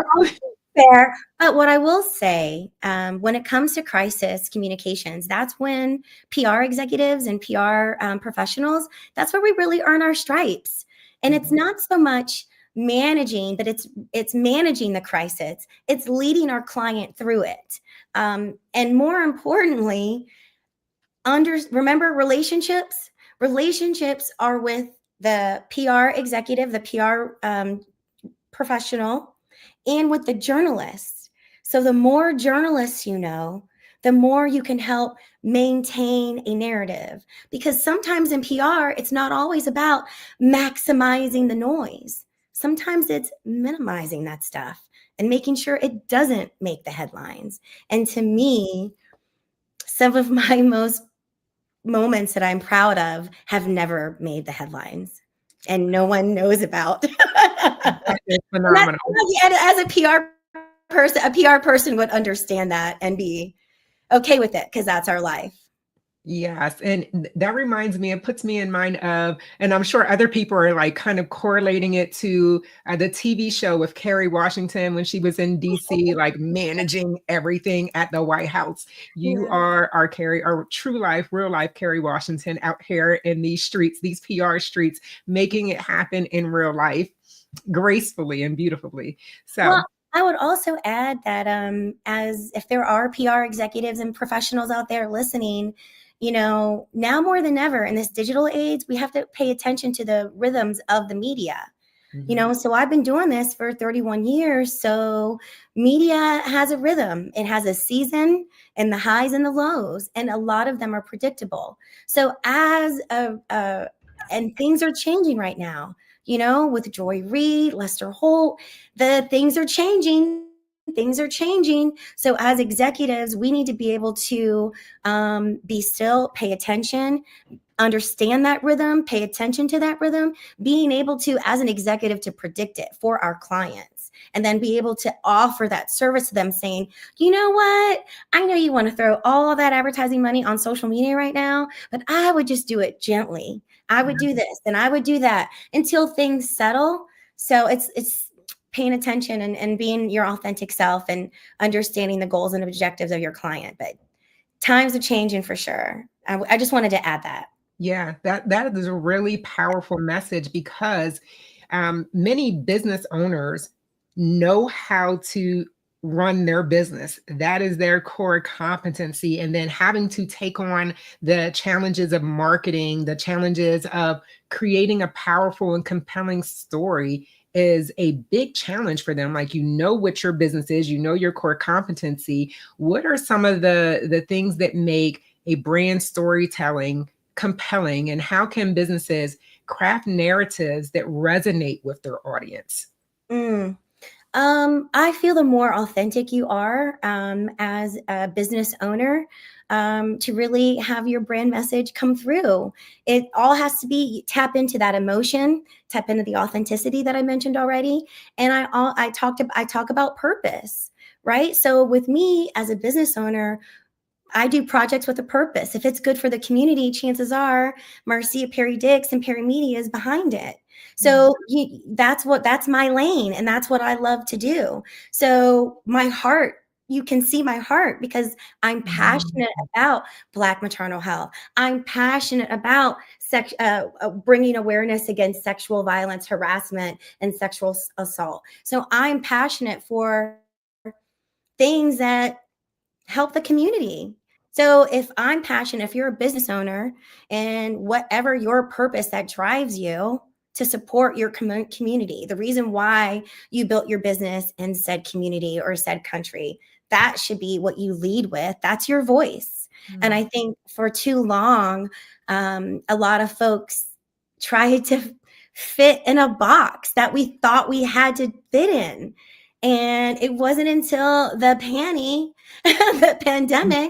that, this is a funny story. So we all realized during the pandemic that we have so many more interests and desires that move us, right? We're like, where has this person been all our lives? Yes. And I jokingly say to my husband, I'm like, well, ever since the pandemic, I want to write a book. I want to be a historian. I want to travel the world. I want to go see Egypt. I want to be I want to be all these things that I never thought of until the pandemic, and I had time to sit and think about it, like everyone else in the world. So allow your purpose to drive you and your passion to lead your story, because you won't have to try so hard. The human element, be clear, consistent, be relevant, make sure you're not tone deaf with, when you do want to communicate your message. So those are some of the key things to think about. But honestly, it really starts with your heart. That is big. And I really hope people got that. Not so much the focus on what you do as your message when you're trying to gather your customers, but why you do it. The why is the message behind your story. I love that. Yeah. Wow. So there may be a big misconception that I want you to help clear up for us. What is the difference of PR versus marketing? How do you see the relationship between PR and marketing, and where should companies invest more of their long-term brand success? Ooh. So first of all, I can't believe you're asking me this question. We've been friends for how long? And you don't know the answer to this question? Listen, Okay, sometimes you just see your girlfriend and you're so happy that you for the show, I'll answer it. Well, PR and marketing, they are sisters, but they're not twins. They complement one another, but they do totally different things. Marketing really kind of pushes is the driving force for the acceleration of your brand, for sales of a product, for the services that you're trying to push. Whereas public relations is more about your relationship and your reputation. Forgive me. Public relations is more about your reputation. And, while you can turn on a marketing campaign just like that necessarily, you can't build a reputation overnight. It takes time, and it takes consistency and continuity of your brand. So if you're coming out as a florist, but 3 months later you decide that you don't want to be a florist, but you've decided you want to do hair, that's all fine and good, but you just lost your brand recall. You just lost that brand equity. So consistency is key when promoting your brand and putting yourself out there and building your relationship. But PR and marketing are different, related. They work hand in hand. But yeah, that's how I would answer it. I love that. So your marketing is what you're doing right now, the impressions you're getting right now, and that PR is that long haul. It's your sticking and staying power so that, all the marketing impressions that you've made will allow in the future, 2 years down the road, when someone's thinking about something, they're like, I know the right person. I know just who to call because of their reputation that has been built over a long term and the success that person has had in their consistency. I love that. I want everyone to understand that public relations is a component of a marketing strategy. So public relations, you don't just, you kind of have to build a reputation in order to get on the news as an earned media opportunity. You want to give the news a fabulous story that's good for the community and mutually beneficial for your business, that can also be good for the viewers that watch that TV or the readership, whoever reads that publication. So you always want to think like that. That's public relations. You want to earn the opportunity to be on a broadcast or a print or a digital publication. It's not something that's just given unless you paid for it. So that's advertising. So for all my business owners, my entrepreneurs out here, I am telling you, give yourself grace, because this is not for the faint of heart. This isn't something a skill that she's developed over the last 5 years, the last 10 years. It's a 30-year career working with some of the biggest brands in the world. And this information is not something that we're going to necessarily Google and find out how to make it work. And definitely that AI letter that I wrote didn't do the job, right? Well, that's what I want to urge caution. There's a lot of young people. Now, AI is fabulous, right? It is fabulous. But PR is public relations is all about the relationship with the journalist to earn their trust. So you can ask AI or Gemini or whatever platform you love the most to draft something for you, and it's going to, but public relations is really understanding the rhythm of that journalist, understanding the rhythm and the tones of the trends that are happening right now, and then pulling it all together for the benefit of yourself or for your client, which is what I do. So a lot of the universes have to pull together in order to earn that opportunity to get that journalist's attention, for them to read your press release or media pitch to cover what you want to say. So there is time that needs to be dedicated to that. Most certainly. Yes, for sure. And, when someone is working to help their business expand, what is something, just one tip for a novice or a newbie, something that they can start to do on their own to prepare themselves to be market ready or PR worthy? Oh, what I would tell them is, remember earlier I said there's a season for every business. Every business has a season, whether you're a jeweler, a florist, an advertising agency, the crypto queen, it's every business has a season, and understanding the rhythms of the media. Let me give you a for instance. We're in the month of February, about to be March, but February, it's the month of love, it's Heart Month, it's a big health month.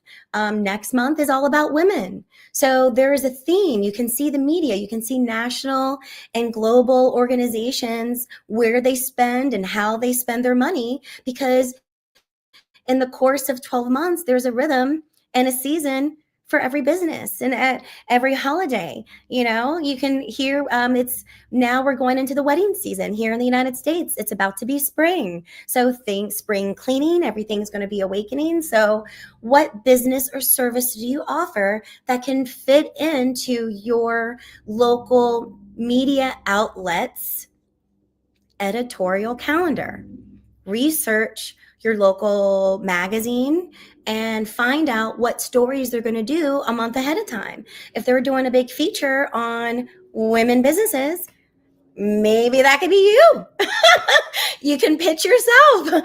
Or maybe they're doing something on small businesses or the florist of the month. You never know.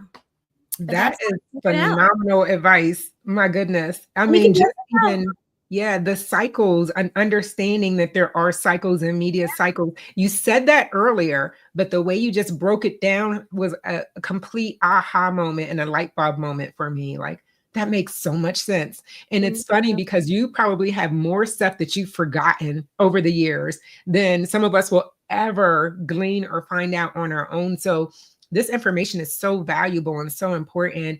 Where can someone go to be able to follow you, to just kind of get more tips and figure out what you're doing and how to make things look the way they should look?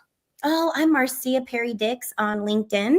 LinkedIn's probably the best way to find me and to reach out and connect. Okay. And you have you're connected to me. I'll come back. I'll give you a PR lesson, everybody. There's a lot of tricks of the trade. Have at it. Yes. Oh my goodness. Better than AI. Yes, that will be a phenomenal asset to have. Just your background, your knowledge, the simple things that you can explain to make someone say, oh my goodness, what the heck? I did not know that. I didn't even think of it that way. I love it. You got some people commenting in the chat. They're like, yes, really? Yes. They said you're carrying these PR streets. I love it. Are there any questions or any other questions from the audience? Let me see. I am looking. This is a great ladies, and platform like this are needed, especially now more than ever. Yes, from the Urban Snob. I love it. Thank you, sis. Yes. All right. So, and thank you, Sharonda. Appreciate your comments and joining us on the platform.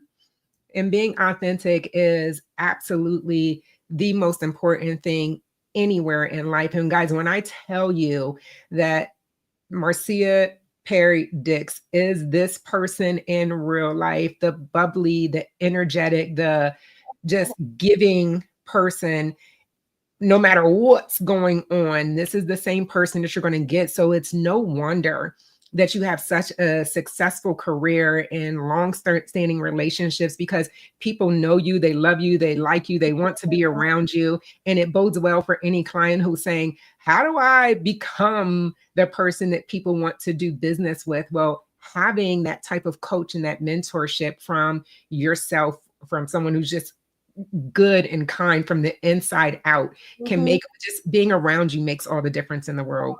And sis, in 2025, it's really all about thriving for ourselves. 2024 was a difficult year for Black women in the United States.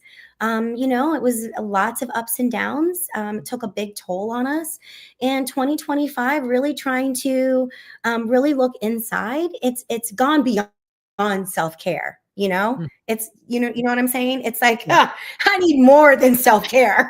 You know what I'm saying? Yeah. It's really taking a deep dive into all the things that we say yes to and then start saying no and chopping down to the things that we want to do. This is what we want to do. This is what I'm going to do. This is all I'm going to do. And all the other 10 million things that I want to do. But because I'm doing your 20 million things, I can't do the 10 million things I want to do. So something's got to give. And 2025 is the year it's happening. It's the year it's giving. It's the year of giving to ourselves. That's right. Yes. Making a 2025 is giving. Yes. And, you know, we got permission on social media last year for Black women for us to sit down. We've done enough. And now it is really time for us to focus on us and our communities, what we want for our children and our grandchildren and our self-help my friend, and I just development. want you to know I am not for sitting down. So I am standing up. I am jumping up. I'm not for that terminology. Okay. I am doing things differently, but I am sure as heck not sitting down. And I don't recommend any Black business take a seat. Well, this is a time for us to stand up and lean in. I love that. I love that. Again, perspective. Business. I love Black it. Business Network. Yes. Yes. Here we are, right? I don't like that word, not sitting down. We can't sit down. We got to be up. This is why. You guys see this? This is why. This is so important to have someone with the words that frames out the message. Like, you know what you want, but here we go. She just framed it out again. So what's on the horizon for Perry Media? We are launching more into deepening our work into crisis management, deepening communications, and more of a consulting role, and additional purpose-driven campaigns like the Black Maternal Health Project, the Black Infant Mortality Project that we're working on. Several of our clients, the Health Promotion Council, we just spoke at that conference in San Diego, Agents of Change, for a statewide campaign that we're doing right now called Think Twice, working with tobacco retailers to end and to stop selling tobacco and vaping products to youth under 21. And we're also working with the CEO of Respect Together, national organization right here in Harrisburg, Pennsylvania.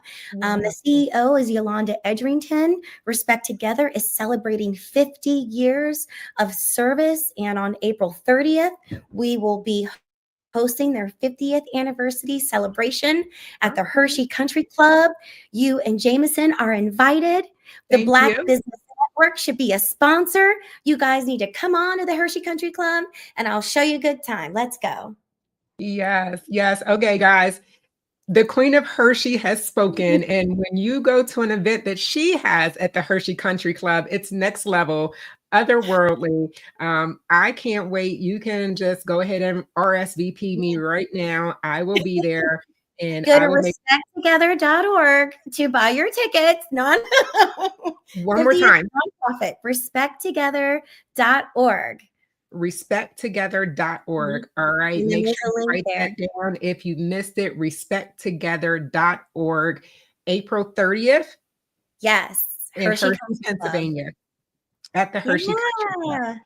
So let the people know one more time where they can find you so that they can connect and get access to your services or know what projects you're working on, what they should support, what events to come to that you're putting together. Oh, so wonderful. So you can find me on LinkedIn at Marcia Perry Dix. Pretty simple and easy to find. So you can always communicate with me there. That's pretty a sure way to get in touch. Couple of projects that we have coming up here in Pennsylvania.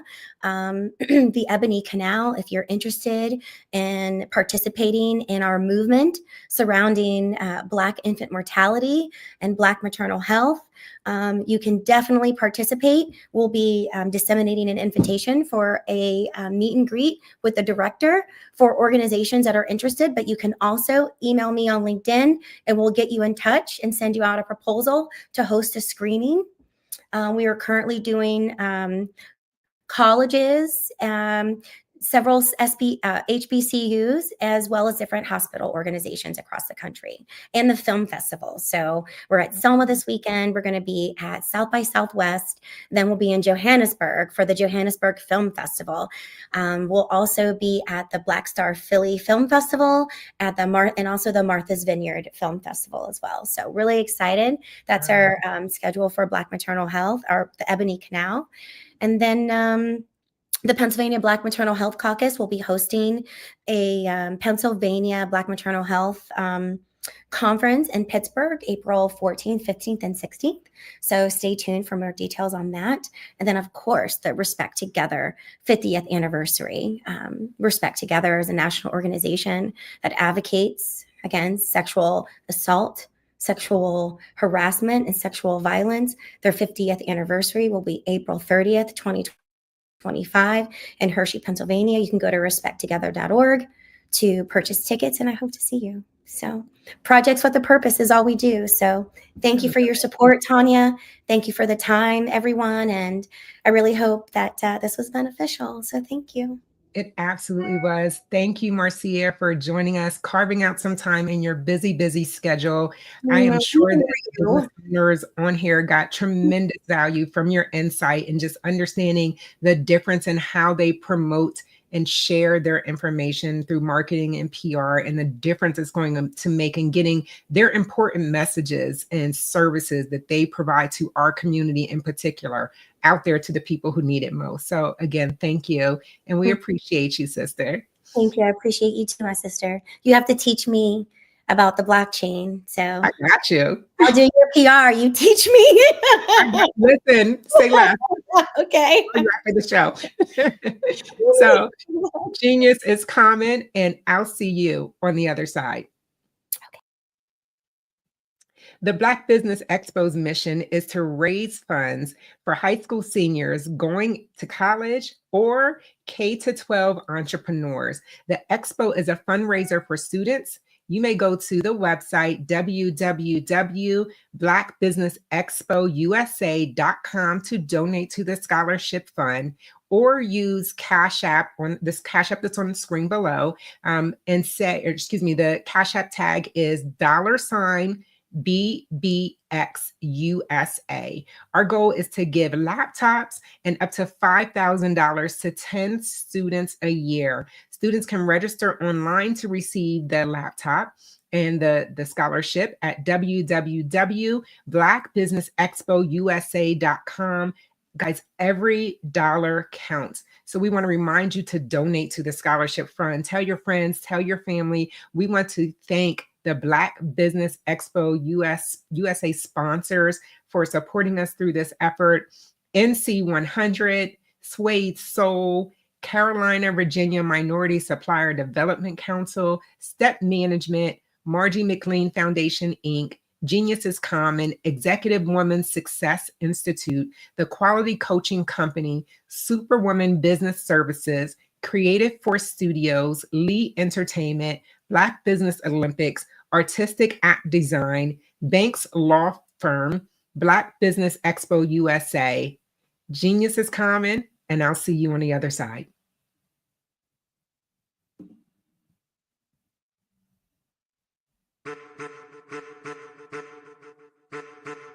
I am a child of the Most High God. He has gifted me in ways that I could not even imagine and didn't know.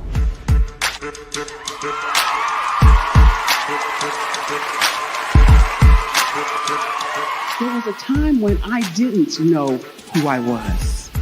I listened to other people tell me who I should be, what I should do. I listened to people telling me that I should be a boutique owner, that I should be a construction manager, that I should be a laborer. Have you ever felt like you should do something else, be something else, go somewhere else, be wherever you wanted to be, and you felt like you were in a box? Anybody in the room? And you couldn't get out? Anybody in the room? And you kept trying to go and go and you couldn't get out? Anybody in the room? But let me tell you, you need to rock the box. Rock the box.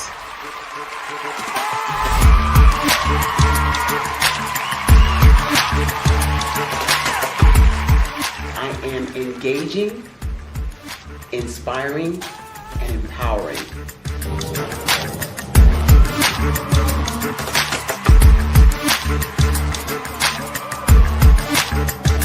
I would give you everything I know. Just by touching you, if I could, by osmosis, give you every single thing I've learned, I've gone through, I know I would. We know that's not possible, but as it is possible, I love to share information with people. Some of you out there, people have told you that you can't be, you can't have, you can't do. But I will tell you, like Kingston said, you can, you must, and you will. If it's to be, it's gonna be me. You gotta say it. If it's to be, it's gonna be. If it's to be, it's gonna be. If it's to be, it's gonna be.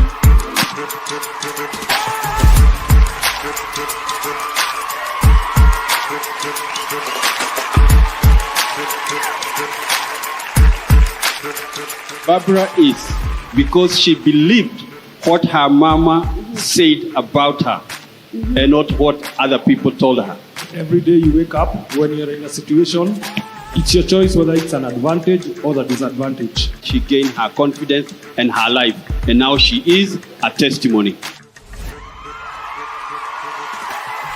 If I can help you elevate yourself, then I feel like I'm elevating my own self as well. What you know and I know together can change the world.